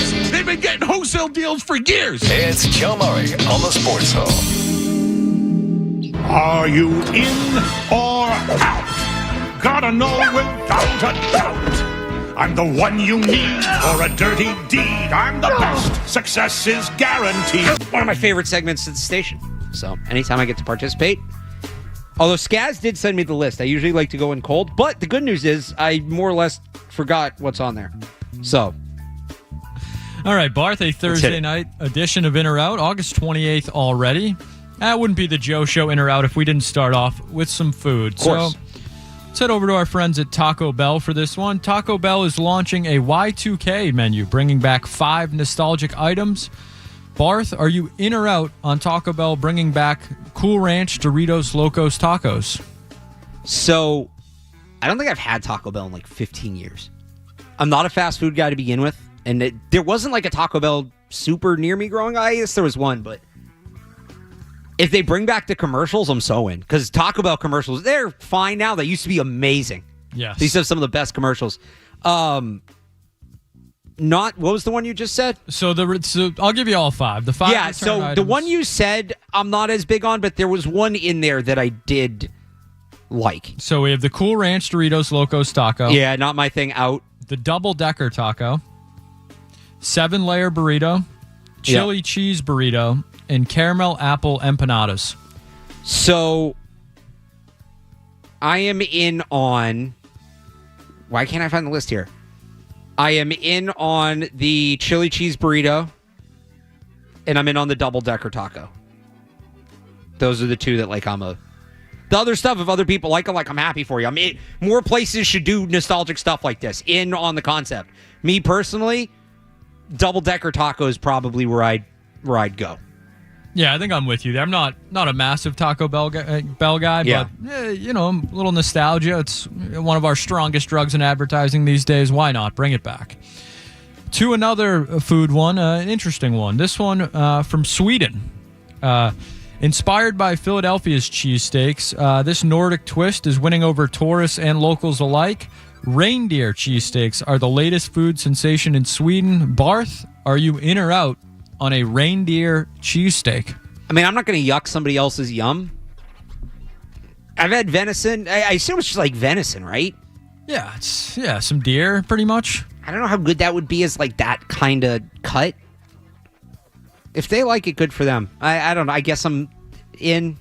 I'd try it. I'd try it, right? Yeah, I'd try. Yeah. I don't think I'd like it, but I'd try it. I'm kind of with you on that one. That one's a little interesting, but we've had much worse on the In or Out program. Yeah, that's not that outlandish. No. Barth, you're a man that likes to game every once in a while. I do. Our friends over at Sony is reportedly working on a handheld version of the PlayStation 6 that performs better than the Switch 2 and Xbox's Ally handheld. Barth, are you in or out on a handheld version of the PlayStation 6? Xbox has a handheld. Yes, it's the ROG Ally, I believe. It's because I'm an Xbox guy. I am as well. I did have a PSP back in the day, which was phenomenal, way ahead of its time. So I never had a PSP. I always wanted a PSP to the point where you ever like hit that point when you're like out of college and you had some jobs where you were like, oh, I have money to spend. Like I can do things that I want with my money. Like I almost every couple of years I'm like, I should buy a PSP. And the reason I really wanted it is I knew I was never going to get a full-on PlayStation. And they had stopped making MLB games for Xbox. So I wanted to be able to play the show. But then it was just like this cool thing, and I never got, and I always regret never just taking the plunge and buying one when I was like 17, 18 years old, whatever. So I'm in. Does the Xbox one work, or is there a good performing Xbox one? I'd love to have that. Yeah, the Xbox One is like it's basically the Windows version. It's the Rogue Xbox Ally. It's pretty pricey, but I've heard good things. It's like $700. Yeah, no, but like for that price, that's not worth it. Plus, I know myself. I will be so unproductive. I probably shouldn't buy that for my own sake. But I always wanted a PSP back in the day. I was so jealous of everybody that had a PSP, and I just never ended up with one. Great South Park episode, by the way. Great South Park. I also still have mine, and I bet if I opened it up tonight when I got home, it would be MLB. MLB The Show. I'm jealous. It would have to be. Yeah. I see. I'm jealous of that. That and like NFL Street. During the pandemic, my friend was dating this guy, and they were moving in together, and he was selling a bunch of his stuff because they were moving in, and he was selling his PS3, or what was the Xbox 360 equivalent? PS3? I PS4? think so. 3, whatever. It was like a 10, 15-year-old console. And so she had him put in our group chat like the list of things that he was getting rid of. And none of us are gamers. And like nobody in that chat outside of me is really a sports fan. Believe it or not, I am friends with people who are not big-time sports fans. And I was like, oh my God, PS3? Like I was all in. Why do you want an old PS3? It's like, you have a new Xbox. I'm like, you don't understand. So like during the pandemic, I bought my friend's boyfriend's old PS3 just so I could play an old MLB The Show game. That was like a big-time pandemic thing for me. Yeah, I feel like everyone. That was gaming had a nice research. Gaming and like trading cards. That's when I got into Call of Duty too. I was not a Call of Duty guy. Not Call of Duty. I was Call of Duty. I was not a GTA guy before the pandemic. Still patiently waiting for that one. We're almost there. Almost there. You know what? I did the wait for college football. I can do this one. All right, Barth. Speaking of football, it is NFL Top 100 season. Barth, are you in or out on the NFL Top 100? I'm in on I like the idea that there's a list that's voted on by the players. I think you get all these lists from ESPN and The Athletic that are polling GMs and coaches and executives, and I like that there's one from the players. I'm out on people who use it as the be-all, end-all. And that applies for any list. It is not overly... And you've got to remember, it is about the previous season. It is not predictive. So it doesn't mean this player will be this good this year coming up. It's what they were the year before. So I'm in, but I think people run with it too much at times. I would agree with that. A little NBA news today for NBA fans. Tim Legler will be replacing Doris Burke. Alex Barth, are we in or out on Legler replacing Doris Burke on those broadcasts? Did they say why? Apparently, she signed a contract extension even with the demotion, so I didn't see really anything outside I think we're all in on this, right? I think Legler needs to be utilized more, so yeah, I'm in on this as well. And I mean, just locally, the anti-Celtics bias. Yes, Doris Burke. The famous clip will always be that 76ers game where she just goes radio silent as Jason Tatum goes off for the final 2:30. I will not miss that. No, I'm with you there. Yeah, sorry to see Doris get demoted, but I'm happy to see Legler get a deserved promotion, I think. Yeah. Alex Barth, we will end with this one tonight. Remakes, sequels are all the rage. Ridley Scott announced that he is working on Gladiator 3. Alex Barth, are we in or out on Gladiator 3? I'm just out on the unnecessary sequels as well. I've actually never seen Gladiator. Gladiator, very good movie. Is I it? have not seen Gladiator 2. Who's that? It's well, the new one is no, the original. The original, is it Russell? Yes, Russell Crowe. Yeah. Okay. Never seen it. Good movie. Right. I heard not so great things about the second one, so I'm hesitant to see. Have you seen Naked Gun? I have not, but I've heard good things about that. I've heard mixed things. I saw Friendship recently, the Tim Robinson movie. Okay. I went into it with a little too high of expectations. It was fine. As a guy who loves Tim Robinson, it was a little bit of a disappointment. So just in terms of it being a sequel, like, because I remember when everybody was bashing Happy Gilmore 2. And it's like, oh, well, the filmography is off. Who cares? It's a goofy movie that they're just plugging a bunch of celebrities into and getting golf and drinking jokes off. Like, it was funny. I enjoyed it. It was a nice nod to the previous. Like, I didn't need it to be Casablanca. So that's a sequel done well. Don't take yourself too seriously. But I feel like there's too many sequels, too many reboots. They're doing I saw they're doing a Harry Potter one, HBO series, I believe. But it's a like true remake. They're not changing anything. Yeah, I saw it's sort of like copy and paste. So what's the point? And then I saw they're doing like a teenage positive Wizard of Oz or something. Yes, I believe from Blake Shelton and Gwen Stefani. Who asked for that? A nice country version of the Wizard of Oz. Who asked for teenage country Wizard of Oz? Not me. Not me either. Like, it's too. I and they're making money because they keep doing them. But it's just too much. You know what I want a sequel to? Patriots Dynasty. There you go. I'll watch that sequel. There you go. That's the only sequel I'm interested in. That is going to wrap up a Thursday night edition of In or Out. All right. There you go.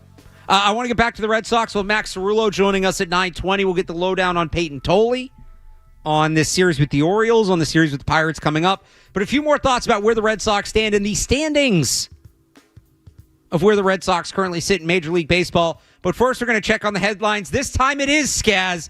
90 seconds, no commercials, and we're right back. From the Telfair Tire Studios, WBZ-FM and HD1. It's not just the games. It's Toucher and Hardy, Zolak and Bertrand, Felger and Maz, Joe Murray. For Boston sports fans, it's 98.5, the Sports Hub. Beasley Media Group Station. Sports Hub headlines. Presented by Celsius Energy Drinks. The Red Sox completed a sweep of the Baltimore Orioles this afternoon, a 3-2 win at Camden Yards. It was Romy Gonzalez driving in the go-ahead and eventual winning run in the 8th inning. Jordan Hicks picked up the win. Steven Matz earned the save. The Red Sox, after the 8-game road trip, are back at Fenway tomorrow hosting the Pittsburgh Pirates. They will do so with top prospect Peyton Tolley on the mound. Tolley reported tonight getting the call-up. How's this for his MLB debut? He'll be looking across at Pirates starting pitcher Paul Skeens. That's right, Skeens and Tolley tomorrow at Fenway. A blockbuster trade in the NFL this afternoon with 1 week to go until the season opener. One of the teams playing in that opener, the Dallas Cowboys, they traded Micah Parsons to the Green Bay Packers for 2 first-round picks and defensive tackle Kenny Clark. Parsons had been holding out looking for a new contract. He gets it from the Packers. 4 years, $188 million. That makes him the highest paid non-quarterback in NFL history. Meanwhile, the Patriots, they made a series of practice squad signings today. Cornerback Corey Ballantyne, linebacker Mark Robinson, and defensive lineman Corey Duran and Fabian Lovett added to the squad. For former Patriots, wide receiver Kendrick Bourne expected to meet with the 49ers and Commanders in the coming days. Bourne was released by the Patriots earlier this week, as was Javon Baker, who cleared waivers today. Sports Hub headlines are brought to you by Super Service Today, Massachusetts' #1 provider for residential and commercial plumbing, heating, cooling, and drain cleaning, day or night, and always done right. Visit superservicetoday.com. I'm Alex Barth on Boston's Home for Sports, 98.5 The Sports Hub. Your next update is at 9:30. Get the app. There's the potential there for big stuff. 98.5 The Sports Hub app. Get the app. Swinging a high fly ball, center field. That should do it. Eaton's underneath. He's there. He's got it. And the Red Sox finish off a 4-game sweep here in Baltimore. They win it 3-2. They go 7-1 on the trip. They are 15 over 500. Lose since the 1st of July. They are 33-16, the best record in the American League. Well, you know, on this trip here, there's a lot of close games. You end up going 7-1 because you're making big defensive plays, base running plays, obviously big hits at the plate. 2 or 3 months ago, this 7-1 trip easily was 4-4. You just started giving games away. Now all of a sudden you're pulling games out. This is an impressive road trip here for this team as they head home. That's right. The Red Sox win 7 of 8 on the road trip. They sweep the Orioles in 4 games. And I'm going to say it, Skaz. We should be talking about the division. This is no longer just about the wild card. Still about the wild card. I think you mentioned it earlier. That top wild card spot, that 4th seed, is so important. Because you get home field in the wild card round. And it's not back and forth. Best of 3, one ballpark. So the difference between 4 and 5 is wildly significant. Now, you can argue you might rather have 6 than 5 because the worst division winner might be a worse team than the best wild card team. But claiming that 4th spot is huge. The Red Sox, as we sit here tonight, with games obviously going on around the league, but them having played today, 75-60, they are 2.5 games up on the Yankees for that 4th wild card spot. I should clarify something I misspoke earlier. The Red Sox are also 5.5 up on the Royals, so they are closer to the top of the division than they are to being out of the playoffs, which I think is important because should be about the division as well. The Red Sox are 3.5 games behind the Toronto Blue Jays. They have 3 games against them in the last week of the season. It's their second to last series. Now, the last series is against the Detroit Tigers, who actually no longer have the best record in the American League. They lost today. Toronto has jumped them by half a game. So, but one of the best teams in the American League, the point stands. You got those two teams the last week. That could decide a lot. That could be important. But the Red Sox should be making a push to win the division. I'm sorry, the American League East should not be won by the Toronto Blue Jays. Just any given year. This is a general thought. The Toronto Blue Jays should not be winning the American League East. The Baltimore Orioles should not be winning the American League East. The Tampa Bay Devil Rays, sure is something, should not be winning the American League East. It should be the Red Sox and the Yankees every year. That's what it was for 20 years. Who's going to win the American League East? It's a two-horse race. We should get back to that. Now, the Yankees have to get their own house in order. They're enough of a mess, but I don't really care about that. Let them be a mess. I'm fine with it. Yes, it's more fun when the Red Sox Yankees are good. But the Toronto Blue Jays. It should be the Red Sox. It should be the Yankees at the top of that division every year. And when the Red Sox are playing like they're playing, yes, the division's a fair expectation. That's not to say the season's a failure if they don't win it. If they win the wild card and get to the ALCS from the wild card, fine. Like, that would be a great season. I'm not just going to take the wild card and be happy, though. They should be gunning for the division. No more bullpen days. I like that they called Tolley up. Get aggressive. No more bullpen days. There is a fine line with Chapman. You don't want to overuse him. And against the Orioles, this is fine, but you maybe start weighing some games a little more. And maybe there are times he pitches 3 times in 4 days. They should be in the mix for a division title. Up like that, Blue Jay series shouldn't matter. Maybe they go into that series down 2 games and they get eliminated. Fine. That series should be huge. There should be essentially a playoff series now that is in Toronto. And they've been worse on the road than at home.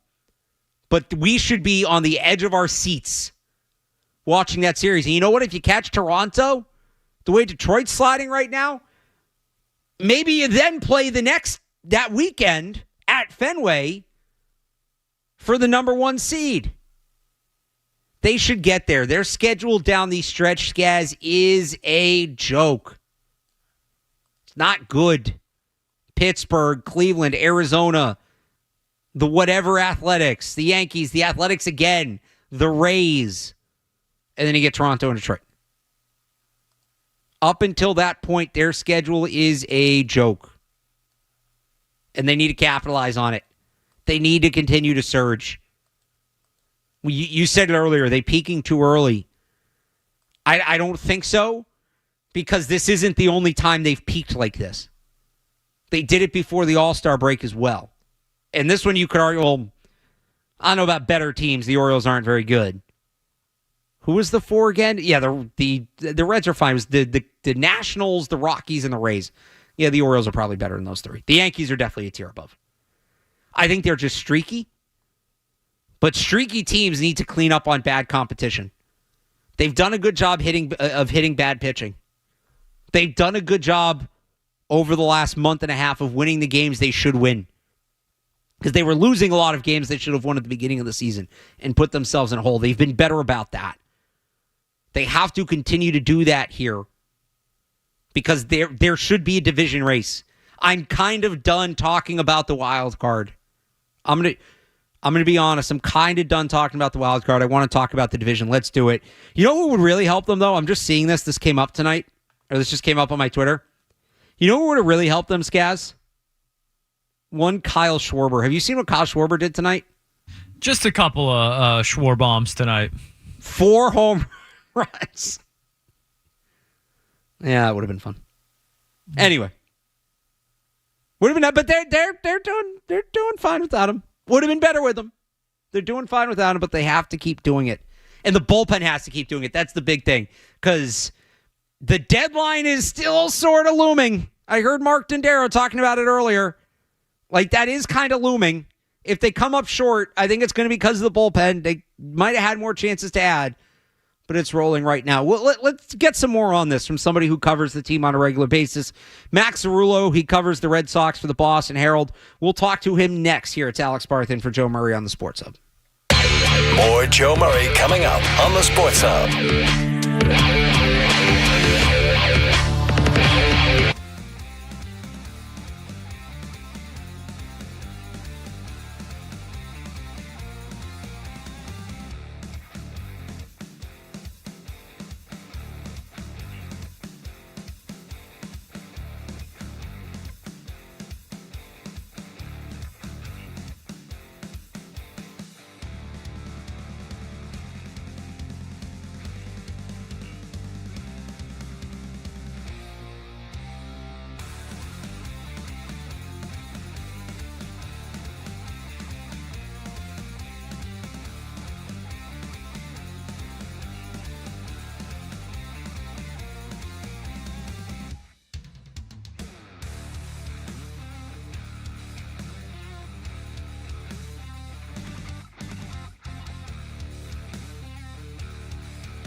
It's Joe Murray on the Sports Hub. We're going to call up top prospect Peyton Tolley, starting pitcher. He will make his first start tomorrow night on the mound at Fenway Park against Paul Skeens. A lot going on with the Red Sox right now, so to help break it down, we are joined by Max Cerulo. He covers the Red Sox for the Boston Herald. Mac, busy day for you? Yeah, just a little bit. I got to say, Peyton Tolley making his debut is just going to make tomorrow that much more fun. He's fantastic. It's really exciting to see they're pulling the trigger and making this happen. So we kind of figured there was going to be a pitcher out of the rotation. They'd had this open spot. They did one bullpen day, and I think there were two candidates, right? Peyton Tolley or Kyle Harrison, who's been in AAA, who's the pitcher they got in the Rafael Devers deal, who has been up, does have some major league experience. Why Tolley over Harrison, do you think? I think it just speaks volumes about how highly they think about Tolley. We're talking about a guy who was drafted in the second round last summer. He didn't make his professional in-game debut until this spring, and now this is the third promotion he's going to have in less than 6 months.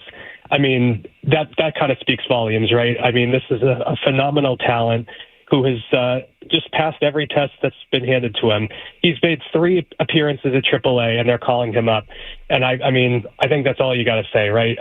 Harrison's good. He's got some potential, but Tolley has got some serious high-end ceiling. And I think the team just believes that he gives them the best chance to win. Going this quickly, are they rushing him up, or is it time? You know what? I think sometimes if a guy has it, he has it. And, this is a case where, they need an arm who can give them the best chance to win. And when you have a guy who his first inning at AAA didn't go particularly well, but ever since it's just been dominant. He's allowed 1 run in the last 14 innings, basically dating back to that first inning.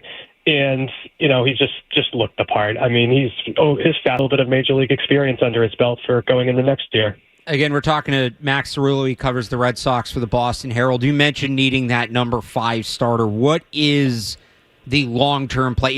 What's the long-term player? Is he here to stay? Is he up to stay? Is this just a quick one and he'll go back down? If he struggles as a starter, do they try him in the bullpen? Is he a potential playoff arm? How do you see the rest of this year playing out for Peyton Tolley, and how much do the results tomorrow night matter of what that path looks like? I think obviously how he pitches will have a lot to do with that. But they wouldn't do this if they didn't think that he was ready. They have a lot of compelling reasons not to call him up. For one, you have to add him to the 40-man roster. They wouldn't really have to do that for, frankly, a couple of years until he's Rule of 5 eligible before they really have to do that. And there's a lot of, roster-related reasons why that may not necessarily... there might be some incentives to hold him back, go with somebody else, keep that roster spot for over the winter. But I think the fact that they're calling him up anyway, I think is just a great indicator that they see him as part of this team's future and present. So, obviously if things go poorly tomorrow, maybe things will change, but I think Tolley is going to be a factor for the rest of the way, either as a starter or perhaps in the bullpen in the playoffs. We shall see. I think if he's good in the rotation, you leave him there, at least through the rest of the regular season. You go down to the 4-man rotation of playoffs and move him to the bullpen. I'd like them to see him in there. For those who are going to watch tomorrow, for those who are going, and I'll update, I said off the top of the show, I was yelling at Matt McCarthy to text me back because we're trying to go. Matt has texted me. The plans are in motion. Nothing's locked in yet, but I know the listening audience was concerned. We have communicated. For those who are going to watch tomorrow, stylistically, what are we going to see from Peyton Tolley? What is his approach like? How does he go about getting batters out? Well, the fastball is really his bread and butter, and I expect that that's what they'll lean on. The secondary pitches are also promising, but I think the thing with him is Peyton Tolley is a massive human being. I had a chance to meet him in spring training, and he is just built like a rock, okay? He's 6 foot, I think 6'5", 6'6", 250 pounds, and he looks every bit of it. And when he comes at you down the mound, he's practically on top of you by the time he's let go of the ball. I believe the phrase is he's an extension monster because he just lets go of the ball so close to the plate. And it's not even like his velocity was that great coming into the season, but his fastball always played to begin with, and now ever since he's joined the Red Sox, now he's throwing mid to high 90s, and just the whole package has just been overwhelming for batters in the minor leagues, and I think that's what we can expect to see a lot of. And I just think it's so cool that like he's going to be coming up to pitch against Paul Skeens, a guy who is really the premier young pitcher in baseball. It's potentially a historic matchup. I think it's certainly one of the most interesting we'll see in the majors all season. And if Tolley turns out to be the pitcher the Red Sox hope he can be, it could be one we'll remember for a long time. So I want to ask you about that. They pushed Dustin May back, right? May was originally supposed to start tomorrow, and then they pushed him back, and now Tolley. How do you feel about them? Because I'm with you. For us, for the fans, this is awesome. And not only are we going to get Paul Skeens, Roman Anthony, which I think in itself has a chance to be kind of historic, like you said, but we're also now going to get this pitching matchup. How do you feel about them putting the kid in that spot? Hey, you're going to make your first career start. No, by the way, you're going to be looking across at the best young arm in the game. Or did they have to move May back and there was no way to avoid it? Well, I think they wanted to give Tolley the best chance to succeed, and he was already scheduled to pitch on Friday for Worcester anyways. So I think for them it was just a matter of let's keep him on schedule, let's keep him in his routine. The fact that it's going to line up on a Friday night in a really high-profile spot, I think I just feel like they aren't as concerned about that as maybe the average person might be. Well, this is part of the makeup with him, right? Isn't he very mentally strong, and isn't that part of the scouting report on him? Yeah, and I think we saw that in that first outing in AAA. I mean, it really started poorly. He gives up a grand slam and another home run in that first inning. And granted, there was an error that kind of contributed to things kind of spiraling out of control. And that's why that first line for that first game didn't look particularly good. But he comes right back and pitches 4 strong innings after that. And then every time he's taken the mound since, he's just gotten better. I think that was pretty impressive for sure. Again, we're talking to Max Cerulo, covers the Red Sox for the Boston Herald. All right, so that's what's ahead. Oh, by the way, the team also just swept a 4-game series with a division opponent and won 7 of 8 on the road. What did you learn, or what was your biggest takeaway from this series against the Orioles? I know the Orioles are a bit of a lesser team, and the Yankees series is what a lot of people are going to fixate on, but what stood out to you the most in this series against the Orioles? They won close games, and they won games that, frankly, they didn't really have any business winning. These are the kind of games that last year's team or the couple of years prior absolutely would have lost, several games in this series. They certainly don't come back yet last night. Today may or may not have worked out. I think it goes to show you that this year's team is made of different stuff, and really, since June now, really, they've kind of been proving it. The way that they play, in clutch situations, the defense has been better. They've come through with timely hits. It's not going to be perfect every night, but it's definitely, this team looks and feels like a playoff team, whereas, even at their best the last couple of years, you always could kind of tell that they weren't quite there. They weren't ready. This year's team looks and feels like they're ready for October. So that's what I kind of opened up with tonight was, okay, they're grinding out wins, which good teams have to do, especially getting in the dog days of summer, late August. They're doing it against a bad team in the Orioles. Was this more about just the Orioles being bad and opening the door for the Red Sox, or was this the Red Sox showing some more discipline and, just showing an improved mental focus that they maybe didn't have earlier in the season? It's probably both, but at the same, anybody can beat anybody in Major League Baseball. We see it all the time. And the fact that the Red Sox were able to take care of business and sweep the inferior team on the road, by the way, that matters. The Colorado Rockies have won some games this year. They lose a lot, but, they still beat good teams from time to time. And the Red Sox were able to avoid a pitfall there with the Orioles. And, that Yankee series was, kind of telling, right? Like they come off a kind of a disappointing homestand, hadn't been very good on the road. This past week could have been a real problem, and instead it turned out to be a huge success. I mean, they've really positioned themselves well to, finish strong at this point. How real is talking about the Red Sox in the American League East and catching the Blue Jays?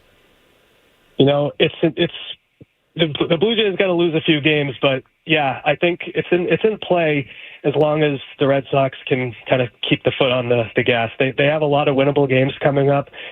Pirates are a last place team. The Athletics aren't good. They got 6 games against them this coming months. The Guardians have been scuffling a little bit. Then of course they have one more series against Toronto kind of towards the end, and they finished the season with Detroit. So those are big games. It's gonna come down to the wire. I believe they could do it, but even if they don't, they have certainly put themselves in a spot where, at minimum, they should either be hosting the first round playoff series, whether it's the divisional round or the wild card, or at worst, maybe they'll go to New York. But, I don't think it's not looking like a situation where a trip to Houston or Seattle is quite as likely, which is, probably, I think the Red Sox would probably prefer to stay closer to home if possible. There you go. Max Cerulo covers the Red Sox for the Boston Herald. You can check him out on social media at Max Cerulo. Again, read him in the Herald. You're going to be there tomorrow night? What are you expecting the energy to be like tomorrow at Fenway? I know it's supposed to rain, which is kind of a bummer, and that's going to take it down a little bit. But what do you expect the energy to be like tomorrow night at Fenway Park? It's going to be crazy. I think the Friday night games this season it's become an event. And not coincidentally, they've walked off a lot of wins on Fridays wearing those green alternates this year. So it's been very exciting. I think tomorrow has the potential to be a lot of fun. As long as the rain doesn't cause too many disruptions, that would certainly be not ideal. I'm looking at it right now. It looks like it's supposed to be. This is for where our studio is down a couple towns over, but looks like it's supposed to be done by 8 o'clock. So maybe a little delay, nothing more. Hopefully, if it's delayed, it would stink if they start him warming up. It's one of those ones where the guy gets ready and then there's the delay, and now his arm's burnt and he can't pitch. So hopefully they're able to get him out there, but it does look like it might something like that into existence. Yeah, I feel bad even bringing it up. We'll see tomorrow, and Max Cerulo will have coverage for it again for the Boston Herald. Mac, thanks for joining us. Thank you. Yeah, I feel bad I even said that, Skaz. That would be a nightmare scenario. Supposed to get Skeens versus the top prospect, and just don't start the game unless you know you can start it. That's all I'm saying. Don't start the game unless you know you can play it. Yeah, give us 7:35 first pitch if you have to. I'll wait an hour. What time is it supposed to be? 7 o'clock, or is this one of the 6:35s? Let's take a 7:10. There you go. I'll wait an hour and a half even. Now it's saying it's supposed to rain till 9. We'll see. These things change all the time. We'll see. 617-779-0985. You want to weigh in on it? We'll talk more about the Red Sox coming up. But first, a quick check of the headlines. Essential Sports Hub headline presented by Celsius Energy Drinks. The Red Sox completed a sweep of the Baltimore Orioles this afternoon with a 3-2 win. Romy Gonzalez drove in the go-ahead RBI in the 8th inning, with Jordan Hicks picking up the win and Steven Matz earning the save. The Red Sox return to Fenway Park tomorrow to host the Pittsburgh Pirates. Top prospect Peyton Tolley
Back here on 98.5 The Sports Hub, Alex Barth in for Joe Murray. 617-779-0985. If you want to join us, we got to talk about the story of the day, Scaz, which we haven't even talked about.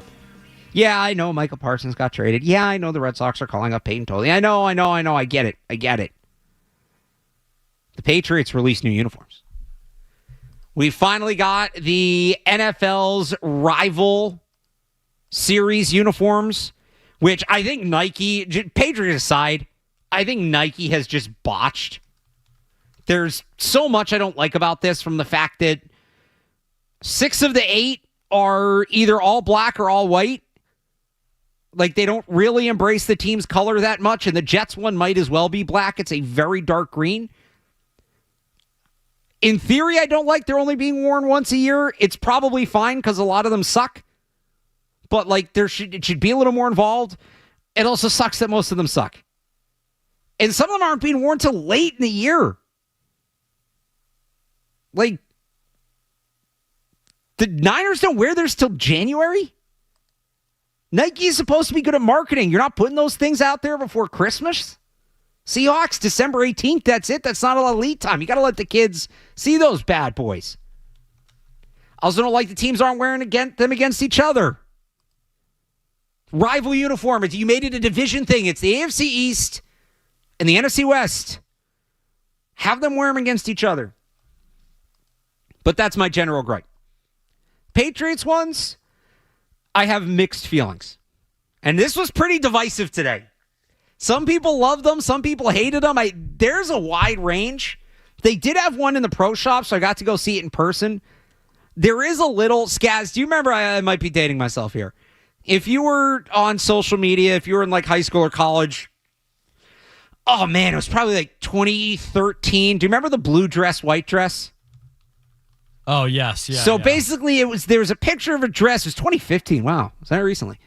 And there's a picture of a dress going around on social media, and some people saw it as blue and black. Some people saw it as white and gold.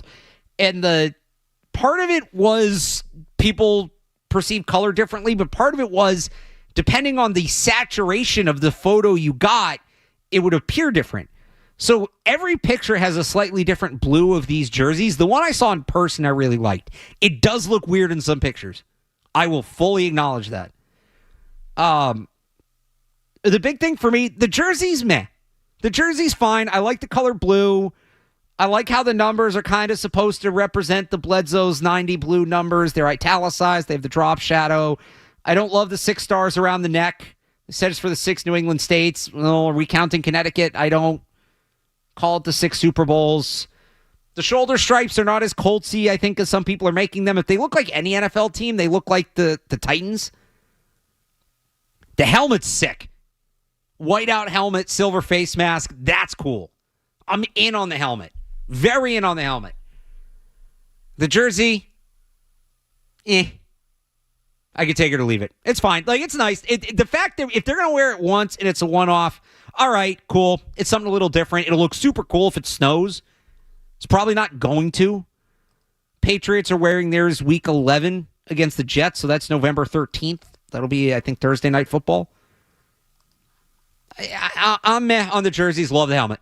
And one thing I'm glad that really would have tanked it, a lot of these are monochrome, so the jersey and the pants are the same color.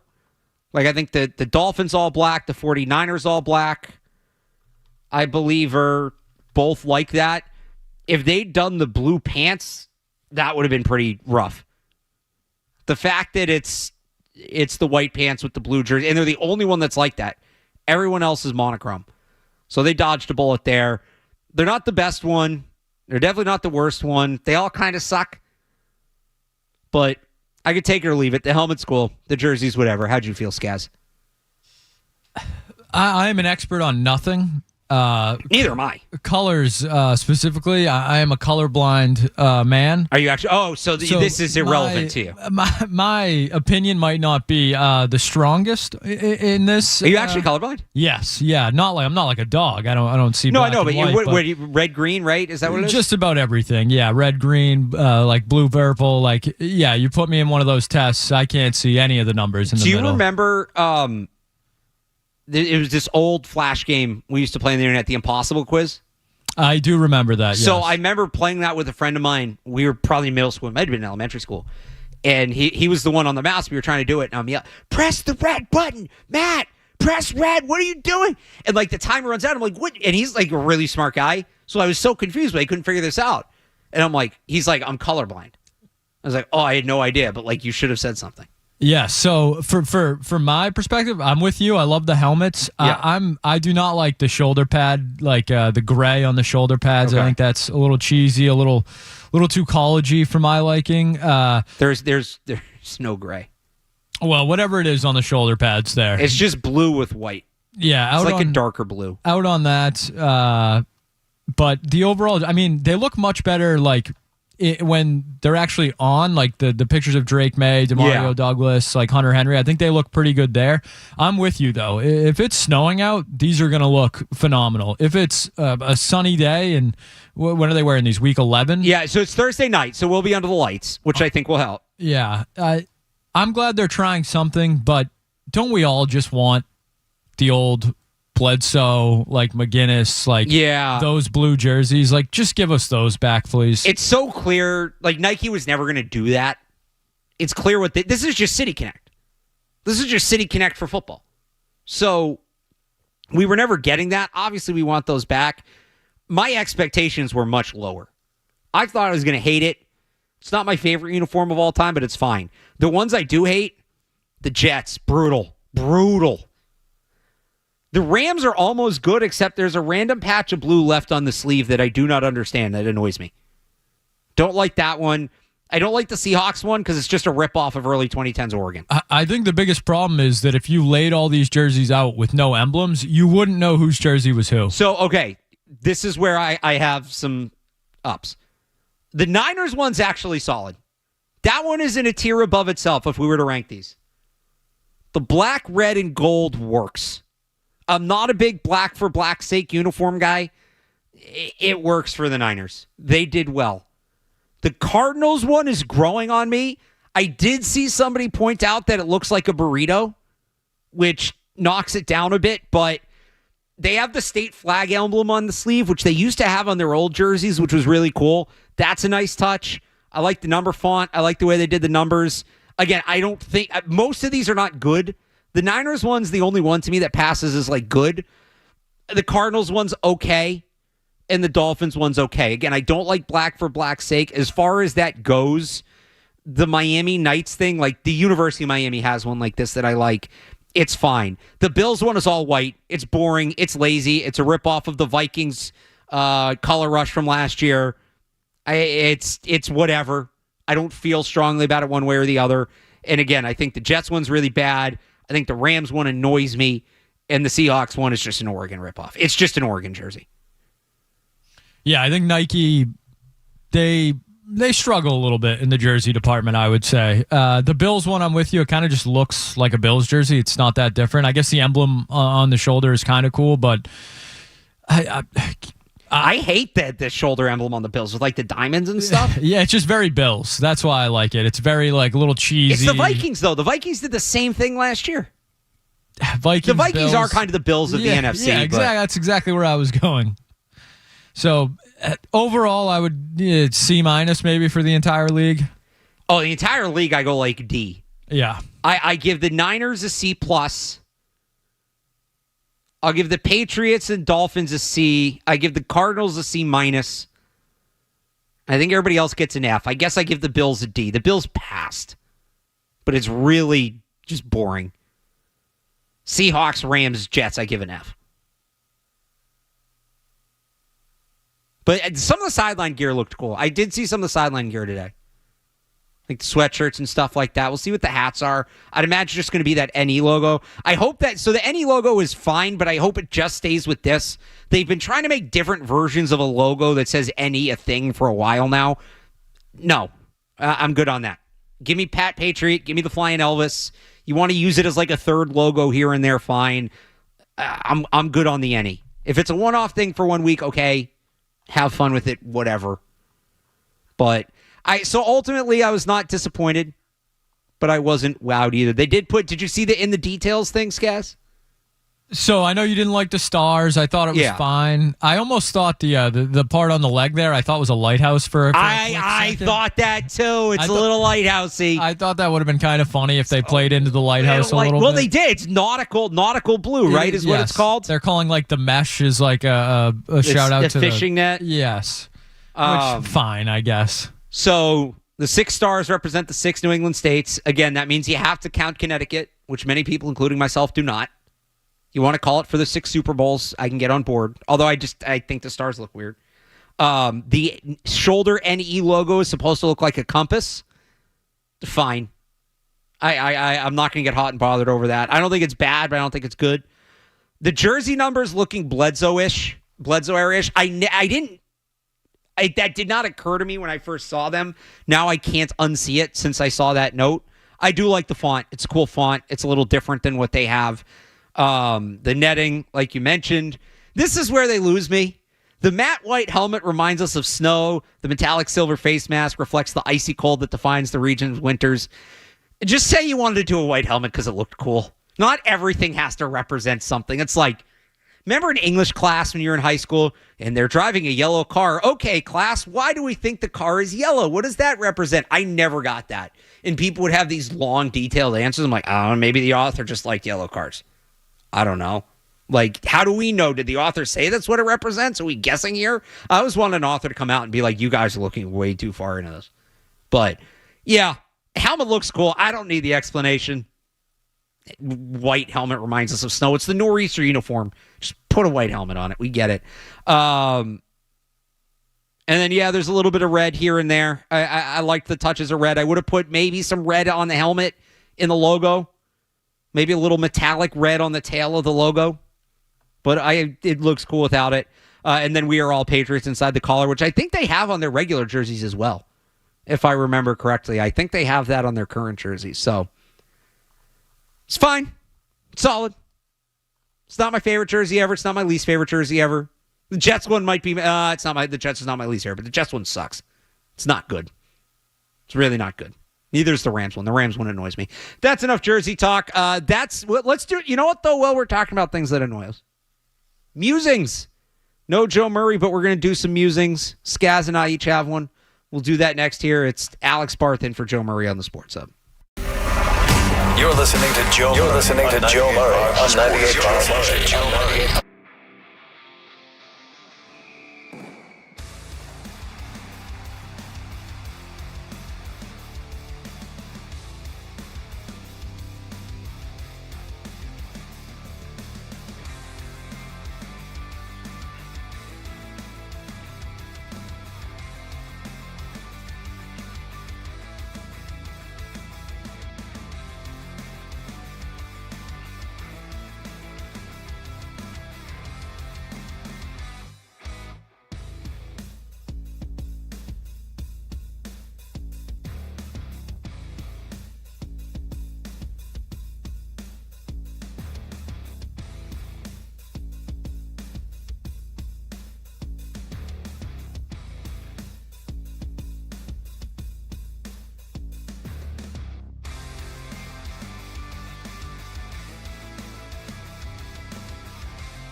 of a grown man. As usual, but just something that I've been musing about.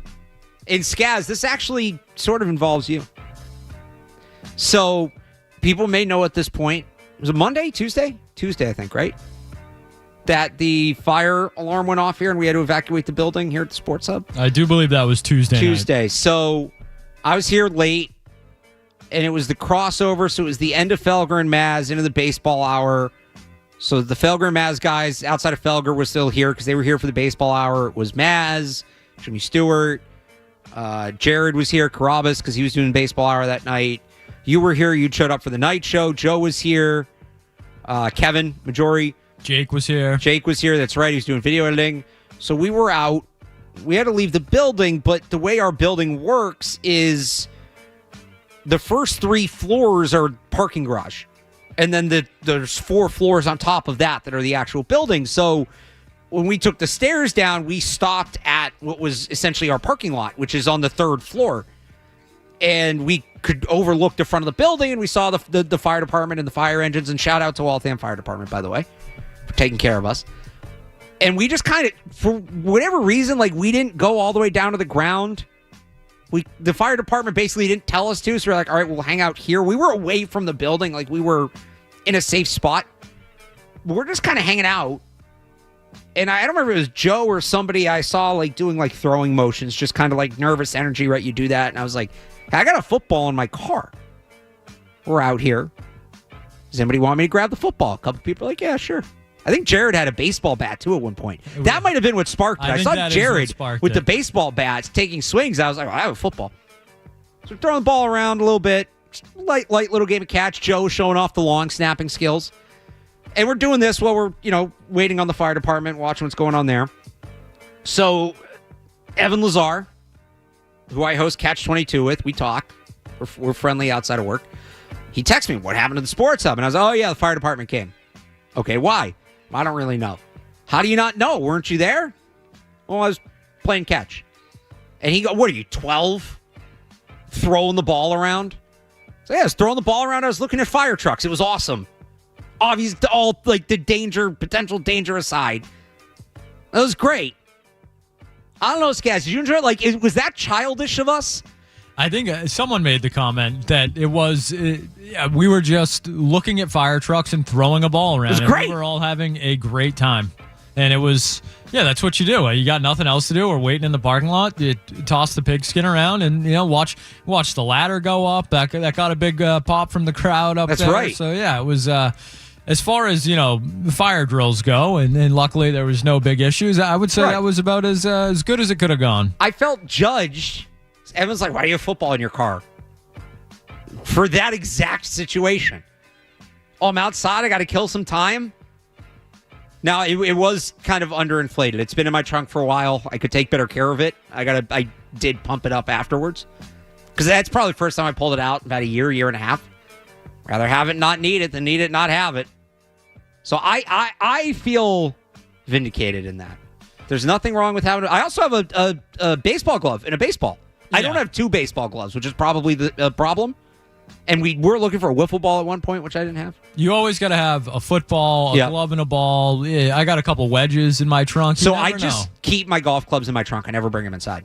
Unless I'm like cleaning them. I used to do that, but I had a buddy whose car got stolen recently, and that just fear factor jumped up too high, and I carry him inside or put him in the shed or the garage now. But yes, for me, it's more about like there will be days where I'm working or I'm wherever, spur of the moment, 5 o'clock. Oh, I got a couple hours here.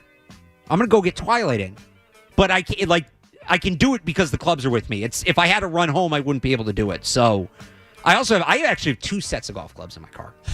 That's when you know. Well, because when I bought my new set, because I didn't get like a set. I bought all individual pieces, right?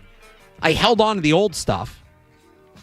And then I've turned over my whole set as of last year. And as I'm putting stuff in this old bag, I'm like, oh, this is a second set of clubs. So now if I want to play and somebody doesn't have clubs, it's not an excuse for them to not play. Because I'm like, oh, well, unless they're a lefty, I guess. But I'm like, oh, wouldn't you know it? I got another set of clubs right here in the trunk. My trunk is kind of like remember the closet in the gym at the high school or at school that had like all the equipment in it? Miscellaneous, yeah. I have football, I got a baseball glove, I got some golf clubs. Yeah. But I'm happy with it. I'm good with it. What was your musing tonight? Yeah, my two musings, both very brief. One just came to me during the show. I can't remember if I did this earlier in the summer, but it's something that seems to be an epidemic, I should say. Especially, we drive home at night here often. The amount of cars that just don't have their headlights on at night driving home from here, I would say every single night driving home, I see 2 to 3 cars without their headlights on we're talking major highways here, 95, 24, like just turn your headlights on, turn your lights on. Like it's not really a hard thing. I know sometimes you forget, a lot of times they're automated nowadays, or you switch the dial during the day or whatever, but the amount of people I see driving around without their headlights on is staggering. So that's number one. Number two is... So real quick on that, I have not noticed that, maybe because I can't see the cars, but what I had the people who don't know how to turn their brights off. Oh, that too drives me insane. I got a new car in the spring, and it has this thing where the rear view mirror automatically dims itself when there's headlights. I have no idea how that works. Life changer. But when they're coming at you, like when they're in the other lane, it that doesn't help, obviously. But turn your brights off, people. Especially, you should not need your brights on the highway. It's one thing if you're on a back road and, okay, maybe you turn them off by the time I get to you. You don't need, at least around here. If you're up in, like, rural New Hampshire, okay, I get it. You might need them. You're on 128, Waltham, Wellesley, Newton. You don't need your brights on. You shouldn't need your brights on. That's a great PSA because it's blinding. It's a hazard to everybody else. Please shut your lights off. And then my second one, just quickly, I do still watch SNL on occasion. Saturday night in the fall, nothing else on, 11:30, me and the girlfriend on the couch, throw it on. Yeah, some episodes hit, some are pretty bad, but a complete overhaul of the cast is taking place, and Michael Longfellow let go today. Big Longfellow fan, so he's funny. That one upset me a little bit. I don't know if SNL knows what they're doing. It's a show that hasn't really been as culturally relevant. Obviously, not anything close to what it was in years past, but a show that just kills stars before they can create them. It just seems to be a pattern over there. So just SNL. I don't know what they're doing. I don't know if they know what they're doing, but who knows? We'll find out in the fall, I guess. That's fair. I used to be an SNL guy because I host the show on Sunday mornings now. It's kind of tough, but I'll watch whatever the big, like if there's a big skit, popular skit, or weekend update, I'll catch it on YouTube or social media or whatever the next day or down the road. But turning over the whole cast, that's a lot. Yeah, I don't know if it's going to be the whole cast, but they're dropping some big names already. Heidi that's Gardner a bummer. I mean, that's but what everybody says is you always hear that. Everybody always says the show's not as good as it used to be, and the cast they grew up with is the best. But when that cast was the cast, everybody hated them. Yeah, for me, it was like Bill Hader, Andy Samberg. Andy Samberg, Kristen Wiig. Yes, that was the Jason Sudeikis. Yes. Although I do like the current update desk. Cecily Strong was good, Celebrity Crush. But the current update desk of Che and Colin Jost is excellent. I would agree with that. I hope whoever steps in for them, if they're replaced, like as much as I love Joke Swap, I think it has to die with them. Yeah, no one else can do that. Nobody else can do Joke Swap. That's got to end with them. No, I was an SNL. I mean, I still sort of am. Back in the day, I was big into it. We did a couple of my friends were in like a talent show in high school, and they did. Do you remember? So it was when was it the Bill Hader character?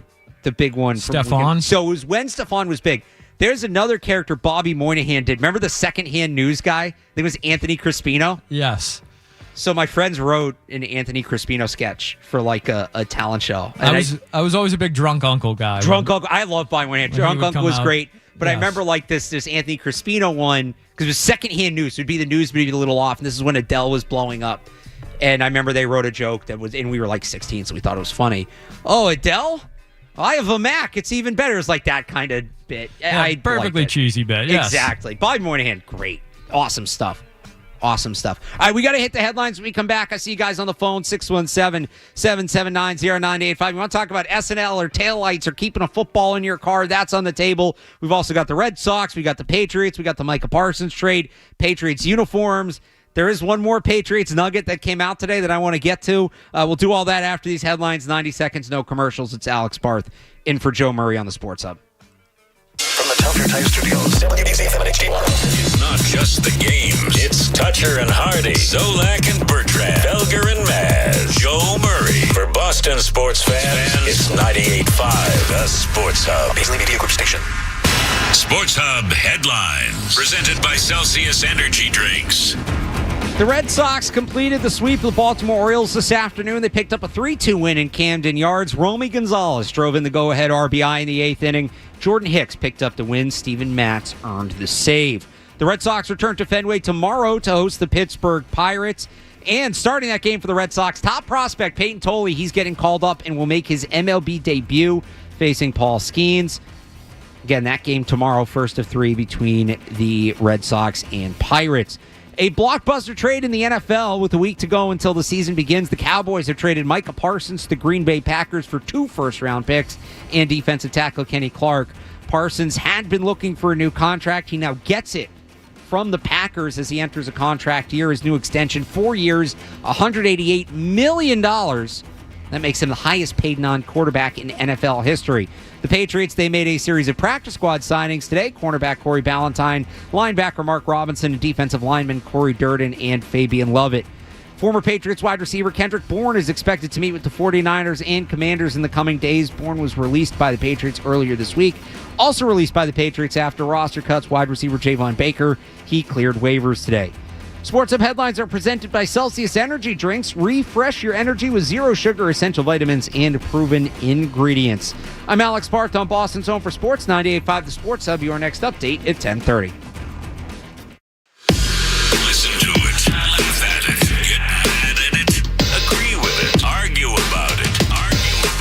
It is Boston Sports. Boston Sports. And it is all we do. 98.5 The Sports Hub. Cool. Jersey, meh. That's where I'm at on it. 617-779-0985. You want to weigh in on the Patriots uniforms? You want to weigh in on the Patriots themselves? We'll keep talking football here. Don in Carver on the Patriots. Don, good evening. Hey, listen, regarding SNL, you mean they let Garrett Morris, the news for the hard of hearing, go? Holy mackerel. Was that the Bill Hader sketch where he'd hit people with the microphone? No. This is Garrett Morris for the first year. Oh, all right. You're going back before my time. He would do a bit called The News for the Hard of Hearing. And he'd yell it, right? I know what you're talking about. Yeah. That was see, I was thinking they're going to win 9 games. They got to win 9 games. Now, I'm down to 6. I'm down to 6 because the front liners, as far as I'm concerned, the starters, are an average team. Maybe a little bit below average. But the backups and the people behind them, you can forget about. So, with that in mind, I can't see this team doing anything but at the most going 500.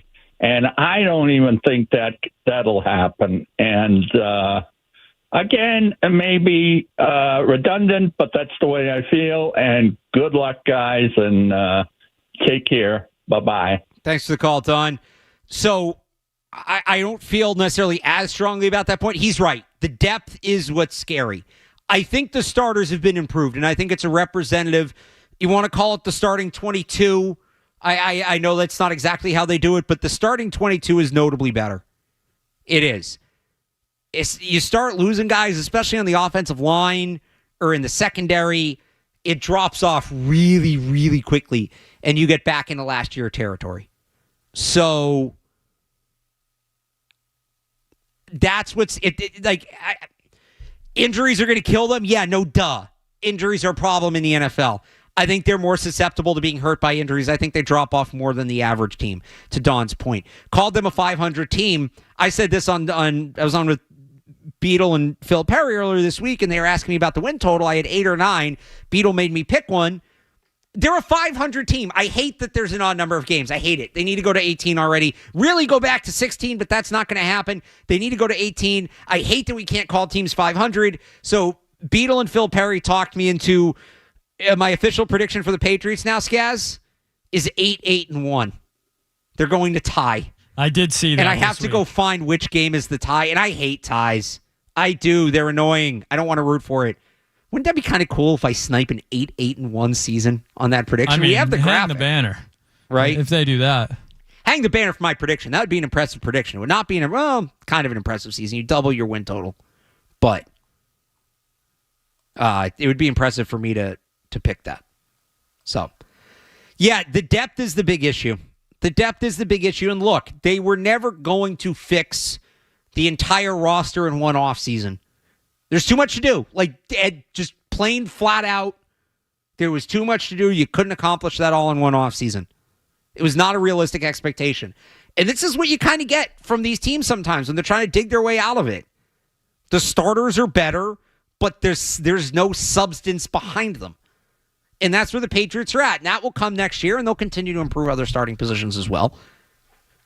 But it can fall off pretty quickly. It can fall off pretty quickly, and that's where you get concerned. Ben in my hometown of Sharon on the Patriots uniforms. Ben. Hello. Hey. I just want to say that I'm in a big group of tailgaters, and everyone thinks that these are the best uniforms that we've seen since Drew Bledsoe, like those classic blue ones. I just want to hear your thoughts on that. And I think the helmets are pretty good, too. Very impressed with them. I thought they would be a lot worse, but... All right, thanks for the call, Ben. The helmet's my favorite part. The helmet's good. The helmet's legit good. I like the helmet. The helmet plays. The jersey's the best since the Bledsoe ones? What time did you guys start tailgating? I don't know about that. Here's the question. All right. Skaz, I forget if you said this to me or Kevin said to me earlier, somebody. These are the Color Rush. I think I take these. I think I take these too. The Color Rush were nice. These are the kind of the same way. Like, I like these jerseys as a one-off. I wouldn't want them to wear them every week. They're fine as a one-off. They're better than the Color Rush. I'm still going Patriot Reds all day. That's a elite uniform in all of sports. And I like the Dynasty era ones. I'll take the Dynasty era ones over these. The Dynasty era ones weren't amazing, but they were solid. They're fine. They're not bad. I don't think they're bad. I just don't think they're great. Look, in a couple years, they'll roll it over, right? And the rivalry program will end, and they'll get new rivalry uniforms. Is anybody be clamoring for the Nor'easter uniforms to come back? I don't think so. I'm not going to hate when they wear them. Like the blueberry uniforms. Like those are tough to watch. The all blues. Those are tough when they were each and every week. When it was Color Rush, fine. I don't think anybody's going to be clamoring for these to come back when they leave. It'll be a nice little era, and that'll be it. Like, you look at the new Red Sox City Connects, right? They should keep those in their rotation as long as they can. Those are excellent. These, I'll enjoy them while they're here. I won't be sad when they go. See what the next one is. I'm with you on that. Yeah. Like, it'll be a nice little era, and we'll move on. Once a year, though, is kind of lame. Yeah, it's any alternate, you should go twice. And you can wear an alternate. The NFL rules, you can wear your alternates up to 4 times a year. So they have another slot because they only wear the Reds twice. What they got to do is bring back the white throwback. They got to mix the white throwback in somehow. More teams should have. The Seahawks are doing it. The Buccaneers are doing it this year. More teams should have road throwbacks. I've been pitching this for a while, Skaz. As much as I don't like Nike. Nike, you want to make $1 billion? Thursday night football, and I don't think I'm the only one who's had this thought. Thursday night football is Throwback Thursday. Throwback uniforms on Thursday night football, start to finish. And that includes the road team. The road teams need to have a version of their throwback. Now, what do you do for like the Texans who never really had a throwback, or the Browns? I don't know. You figure it out. Well, the Browns have some like quirky throwback-ish things. I think just about every team in the NFL probably has a throwback. Like, I know some baseball teams don't. Are there any NFL teams that don't have throwbacks? Besides the Texans, which I guess now they technically do. That was going to be my one, was the Texans. Oh, I guess the Ravens don't. Because they can't use that old logo because there's some copyright issue. Because the Raiders have the one with the silver numbers. The Chiefs don't. The Chiefs don't have a throwback uniform. I'm just going off the top of my head here. They have the one where it's like the Dallas Texans, but that's stupid. Bills, Dolphins, Jets. Yep. Ravens don't. Steelers do. Colts have good ones with the blue helmet that they never wear. Titans, you can wear the Oilers. So, okay, the Chiefs don't. I guess you'd have to figure out what you do with the Commanders. Although, no, they're bringing back that throwback look this year, and that's a road throwback. They have one. Everybody else has one. I guess the Panthers don't. That would be the other one, the Panthers. Well, then you give them give them a faux back. Remember when the Rays had like those 70s jerseys? Those are actually kind of sick. Yeah, they were fine. They were I liked certain them. time and place, yeah. Anyway, Thursday night football, Throwback Thursday. You're welcome for the $1 billion, Nike. All right, we got to hit a break when we come back. Speaking of throwbacks, a storyline returning from 2001. Somebody told me today this guy was talking to the media. I was like, what? Who? What? He's talking about what? Plus, we get to play Gil Santos' call, so that's always fun. We'll do that on the other side. It's Alex Barth in for Joe Murray. More Joe Murray coming up on the Sports Hub.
knows Joe.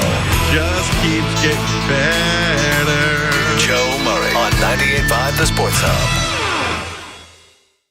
The team as good as the Jets going to win. Offset left is Redmond. Slot to the near side left for Bledsoe with the tight end on the right wing. 3rd and 10. Bledsoe deep drop, steps up, now rolls to the right. Now he's going to have to run at the 20, 25, 30. Oh, and knocked out of bounds right at the stick, but I don't think he made a first down.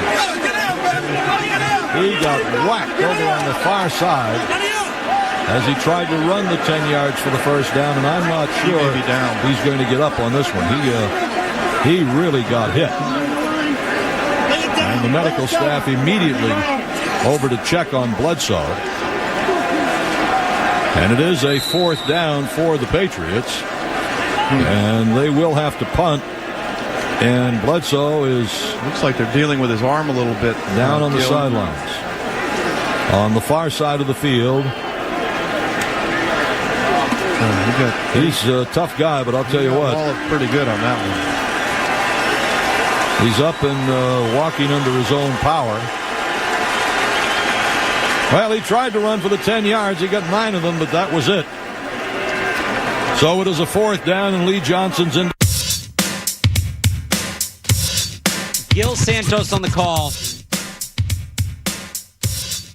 Was 24 years since that infamous play. That was obviously the Mo Lewis hit on Drew Bledsoe, knocked Bledsoe out of the game. In comes the untested second-year, 6th-round backup out of Michigan named Tom Brady. The rest, as they say, is history. The reason I play you that, so Gary Myers has a new book coming out called Brady vs. Belichick, and there's a quote out. It's not out yet, but there's a quote out from it today from Mo Lewis.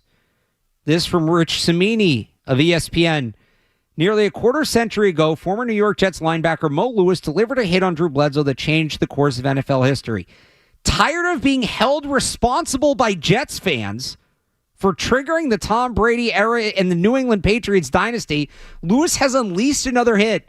Lewis, breaking a long media silence, contends in a soon-to-be-released book that it's Bledsoe, not him, who deserves the blame for what happened on September 23rd, 2001. Bledsoe was drilled so hard that he sheared a blood vessel in his chest, nearly died in the ambulance. It's the story of the injury. Bledsoe just signed a $100 million contract to be what type of quarterback? A passing quarterback, correct? Lewis says in the book. Had he not been outside the pocket and ran with the ball, would we be talking about this? Who caused the event? The person with the ball. Now he's doing what he didn't sign up for. He signed up to be a passing quarterback. What do? I stop people with the ball. It's just another play for me. It's a different play for him. And then Cimini goes on to write, Lewis, 55, has avoided the media and team alumni events since retiring after the 2003 season, with several former teammates saying it's because he feels slighted that fans and media remember him for the Bledsoe hit and not his entire body of work. He was a 3-time Pro Bowl selection and a first-team All-Pro in 1998. Lewis insists he's not bothered by it, quoting him saying it's really irrelevant to me. It was just another play. To all you, it's a big game-changing, history-changing play. I've never gone back and watched the play. If people want to talk about it, I don't hide from it, but it has no importance to me. Somebody said this to me, like, oh, Mo Lewis is trashing Drew Bledsoe. I'm like, what? Where? When? Why? In 2025? But I guess this is the thing. I had no clue this was a sore spot for Mo Lewis. I didn't know this. I did know Mo Lewis was a good player.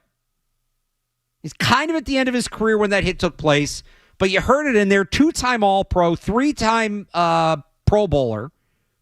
Had 158 tackles in 1993, 1,000 career tackles, 50 career sacks, 14 career interceptions. He was a good player.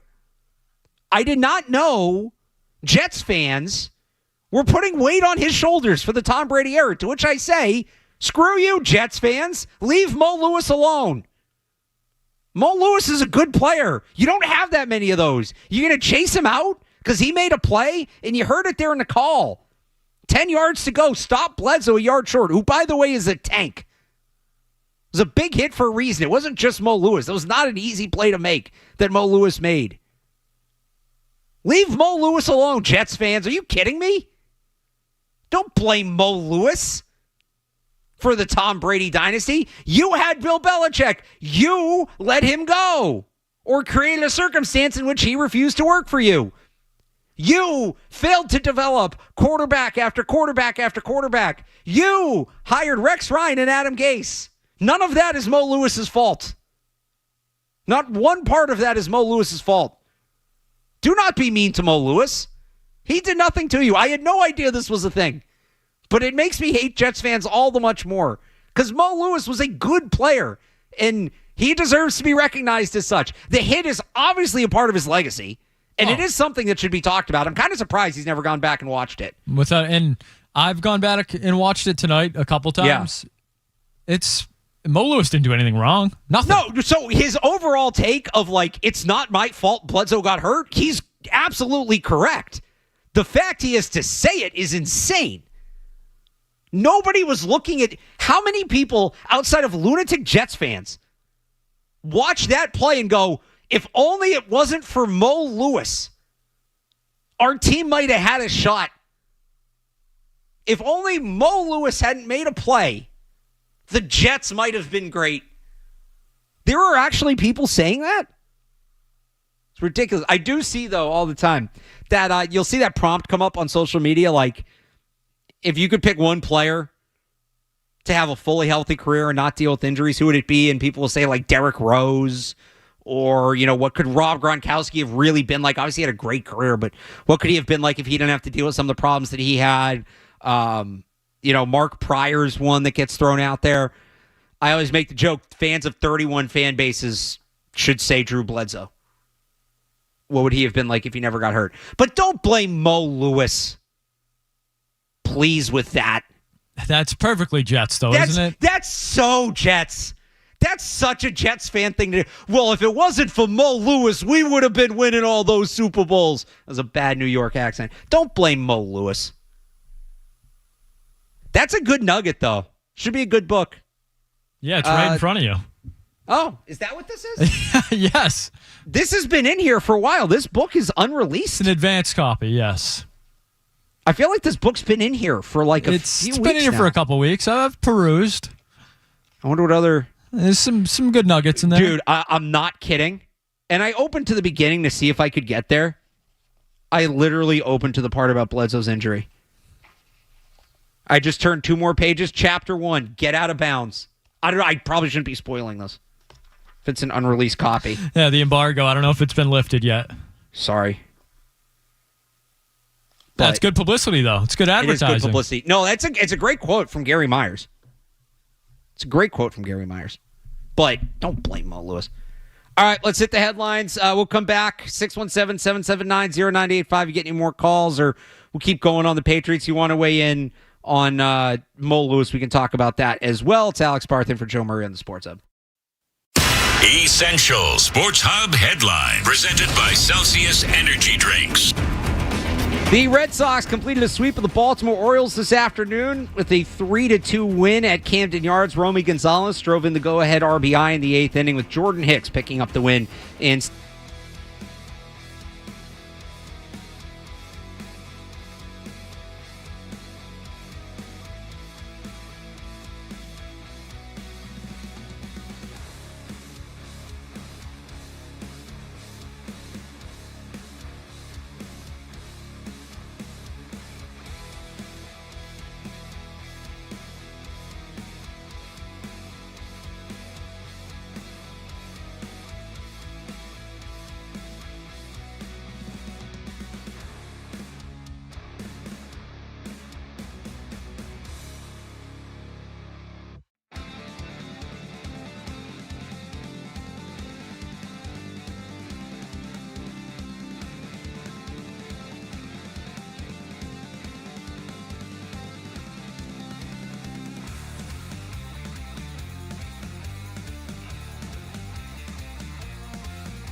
Back here on 98.5 The Sports Hub, last full segment. Alex Barth in for Joe Murray.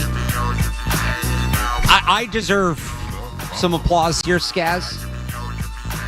I am a college football fan, but I also understand the market. I'm realistic. I know I'm in the minority there.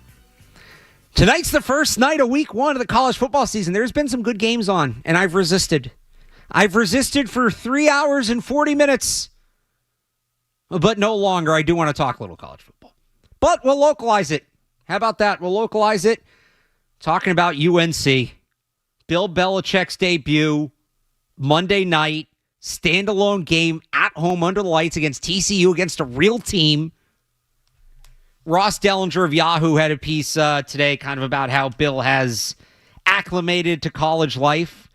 Talked about him eating acai bowls. And just getting in with the recruiting and things like that. I'm expecting a story out of UNC football. I am. I'm expecting them to be something we can follow, that we can have fun with. Do I think they'll win the national championship? No. Do I think we should be talking about them as a potential playoff team late into the season? Yes. And that's part of the reason Monday night's big. This is one of their tougher games. So they open up at home against TCU, who is not the TCU of a few years ago when they made the playoff, but is still a solid representative team. But that's at home, week 1. If they beat TCU, they play Charlotte the next week. That's on the road, but Charlotte's not very good. They then return home. They play an FCS team in Richmond. They should win that. And then a UCF team that I think is about their equal. Ideally, they win all 4 of those, even if they go 3-1. Let's say they go 4-0. Allow me to have fun with this, Skaz, if you will. Because those are all winnable games. I'm not saying that they're all easy, but those are all winnable games for UNC. 4-0 UNC hosting what is currently number 4 Clemson. Week 5. Bill Dabo College game day.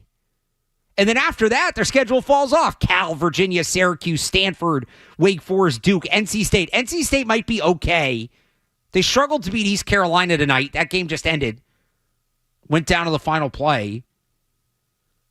Like, they should be in the mix. The ACC sucks, and they don't even really play any of the better ACC teams besides Clemson. If they're 4-0 going into that Clemson game, that is a big, legitimate story. That is massive playoff implications. ACC matchup. It's not an in-state rivalry. It's North Carolina, South Carolina, but like a Carolina rivalry. And it's Bill Belichick versus Dabo Swinney. I want that game. I need that game. I do not like Dabo Swinney. Beat Alabama in the playoffs and Hunter Renfrow pushed off. And I just don't. I don't like the way he approaches the portal either. Oh, if we have to pay players, I'd rather quit. Well, then quit. You're still here. Oh, I want Bill to hang 70 on him. They're going to be really good this year, I've heard. I've heard that too. I'm not as big a believer in Cade Klubnik as some, but he is good. I think it's because they fixed their defense. Their defense really fell apart last year, and they've always been good there. They missed Brent Venables. Oh, I want Bill to hang 70 on him, and I want him to do it in a game that matters. Are you at all interested in UNC football this year, Skaz, or are you just going to kind of follow it tangentially? I'm certainly interested. You know, I'm not the biggest. I like college football. I'm a big fan of college football. I don't have a team. I don't have really a rooting interest. Yeah. Like, I'll be locked in, you know, Saturday, 12, Texas, Ohio State. Like, I'll be locked in for that. Like, there's some really good games this weekend. Monday night standalone, I think that's not only a really good spot for Bill Belichick and UNC, it's a good spot for us, for everybody. Yeah. Like, that's a showcase game. It's Monday Night Football, but it's Bill Belichick and UNC. I'll certainly be tuned into that one. I think that's going to be like everyone's fantasy football watch party there because it's Monday Night Labor Day. I feel like that's when a lot of that goes down. So, yeah, I will certainly be following UNC. I can't tell you I'm going to watch 4 quarters every weekend, but I will be keeping a close eye on what is going on down there with Bill. I mean, can I just one quick thing while we're on Belichick? If Bill Belichick was the head coach of the Dallas Cowboys, is Micah Parsons still there? I'm glad you brought this up. If Bill Belichick is the coach of the Dallas Cowboys at the start of the offseason, is Bill Belichick still there? Well, that's a good one, too. Like, I don't think Jerry was going to pay Micah Parsons. I think it got to a point where it got ugly. Does Bill Belichick Does Jerry go to Bill Belichick and say, we're trading Micah Parsons, and Bill goes, you lose him, you lose me, and walk? Bill's not coaching this team without Micah Parsons.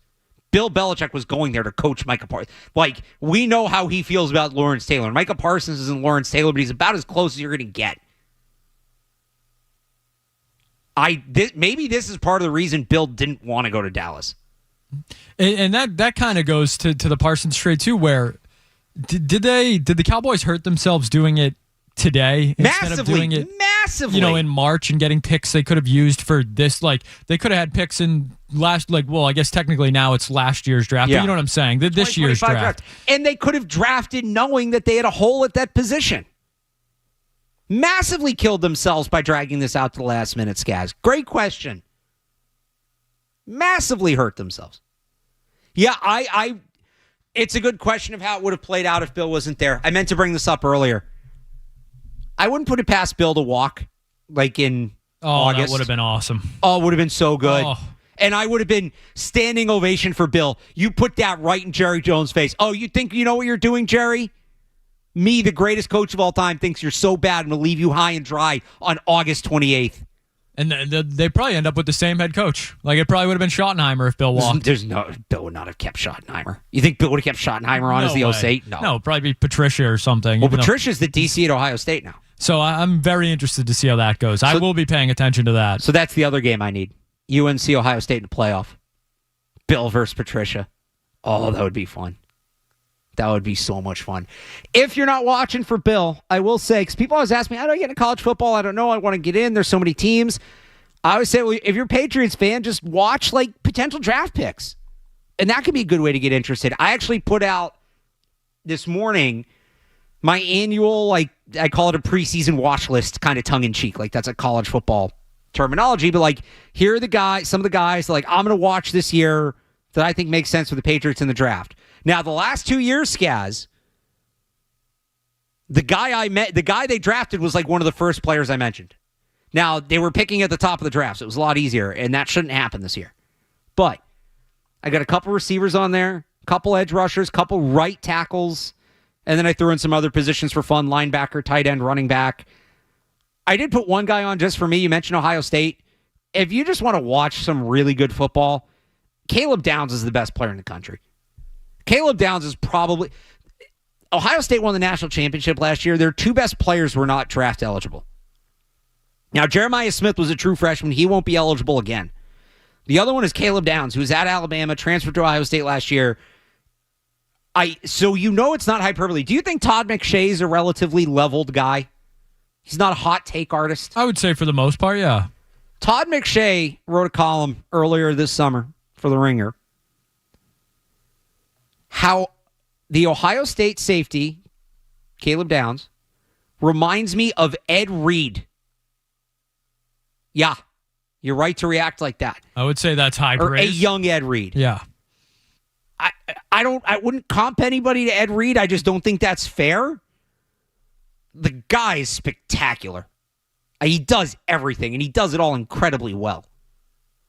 So if you want something fun to watch this weekend, that's one guy I have on there. Another one is Nick Harbor. Do you know about Nick Harbor, Skaz? I do not. So let me tell you about Nick Harbor. Nick Harbor is a fascinating draft prospect. That's right. We're doing draft talk on August 28th. I'm talking college football. It's been 3.5 hours. And you guys will thank me because you're going to have fun watching these players. Nick Harbor, so this is going to be my 8th year, 9th year, really doing the draft, really digging in and doing it for work, right? Nick Harbor is probably the best athlete I've seen. Best raw athlete. Was a defensive end in high school. But wanted to play wide receiver. That's why he went to South Carolina. He also wanted to run track. South Carolina didn't let him do both. So here you have a guy, 6'5", 235 pounds, and he might be the fastest receiver in the draft. He's an all-American sprinter in the 100-meter and 200-meter. Clocked in at 23.6 miles per hour on the GPS. So for reference, Tyreek Hill's usually around 22 miles an hour. I'll see if I can find his fastest MPH. but I don't think he's gotten to 23. Tyreek Hill's okay. So Tyreek Hill's fastest is 23.24. Nick Harbor, who is 6'5", 235, got to 23.6. And The Athletic puts something out every year called the Freaks List. It's just the most freakishly athletic players every year. He was the first ever true freshman to be number one. He was the first ever player to be back-to-back number one on that list. What's the catch, you may ask? Well, he was defensive end in high school. He runs track. He's really not refined. He's still learning to play wide receiver, and he wasn't able to dedicate as much time to it as the normal player, position change player might, because in the spring he's focused on track season. Well, this year, this past spring and summer, he did not run track for the first time in his life. He focused solely on football. And all the reports out of South Carolina are that paid off. And he's made strides. And he's got a really good quarterback in Lenora Sellers. If he puts it all together, I mean, the profile's similar. DK Metcalf's an obvious comp people are going to throw out. Like prime Josh Gordon. He's got the same build and he's got the same speed. He's just got to put it together. Will he? I don't know. That's why it's a watch list and not a, draft targets list. He might not figure it out. And then he's just big and fast and he'll be like a third-round pick on traits. Or he'll go back to school and try to continue to grow. If he puts it together, oh, baby. So he's a player to watch. I think South Carolina plays Sunday. I think they have a standalone game, too. And again, they have a Heisman caliber quarterback, and they're ranked, and they're going to be in the spotlight. They do play Sunday against Virginia Tech, so there's a player to watch for you. All right, I had to do a little bit of college football talk, which I kind of Trojan horse in his draft talk. That's part of the reason I love doing the draft talk. It's a way I can actually talk college football around here and it be accepted. So I appreciate you humoring me. We'll come back and wrap the show up next. It's Alex Barth in for Joe Murray on the Sports Hub. You're listening to Joe Murray on 98.5. You're listening to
Washington National.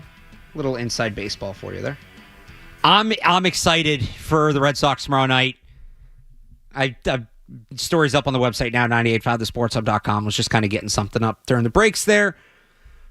You got Paul Skeens making his first start at Fenway. You got the top prospect coming up to make his first career start. You can get Skeens, Roman Anthony. Oh, and the team's won 7 of its last 8, 4 in a row.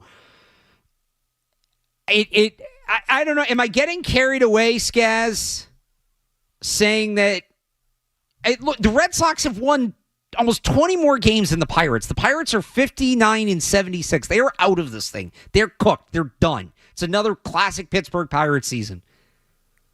Am I kind of nuts for calling this a big game? Like, I feel like I'm overselling it because the Pirates blow, but... It's not about the Pirates, though. It's about Paul Skeens and Peyton Tolley and the Red Sox hot streak. Okay. So, like, it is... I'm expecting some big game atmosphere, even if it rains a little bit. McCarthy did text me, like, we're going. This would be like if, like, you know, Felix Hernandez in a crappy Mariners team was coming, or like is someone of that. You know, I mean, I love King Felix. That's what I'm saying, though. Like, you would go just for that. Didn't matter how good the Mariners were. You were excited to see King Felix at Fenway. Like, this is Paul Skeens. I don't want to call him better than King Felix already, but the hype around him is as big as anything. I want to act like the outcome matters. And look, they need to win all the games they can win because I've said this. They should be in the division, but like an interleague loss an interleague loss against a good pitcher is kind of one you chalk up as well. You know, you're not going to win 162, but like I want there to be. What are the stakes tomorrow night? It's a big game environment, but are the stakes there? Maybe. Like if Tolley goes out and shoves and is awesome, think about what happened to this team when Roman Anthony got going. And how that lifted the entire clubhouse. Do you get another boost from Peyton Tolley? Maybe that's the stakes. I think the stakes are also, we mentioned it a little earlier in the show, you're scoreboard watching now. That's if you true. want to win the AL East, you got to hang with the Blue Jays. You got to keep pace with the Yankees. You're above them now, but they're playing some bad teams as well. The Blue Jays, I think they have the Brewers this weekend. Is that right? You know what, Scott? I was about to say that's a great point. So the Blue Jays have the Brewers, and the games are going to start at the same time. Both say, Brewers 7:07, Red Sox 7:10. But they're playing the best team in baseball. You're playing one of the worst. You should pick up games this weekend. That's a good way to put it. I'm excited. I am excited to go to that game tomorrow, even if it means sitting in the rain. Barth, we only have a couple minutes left. I wouldn't be doing my job if I didn't ask you this question. Okay. Texas, Ohio State this weekend. Oh. Is it number 1 versus number 2? Number 1 versus number 3. Number 3. But there's like some disrespect because Ohio State was number 3. They lost a lot of talent, but their best players are back.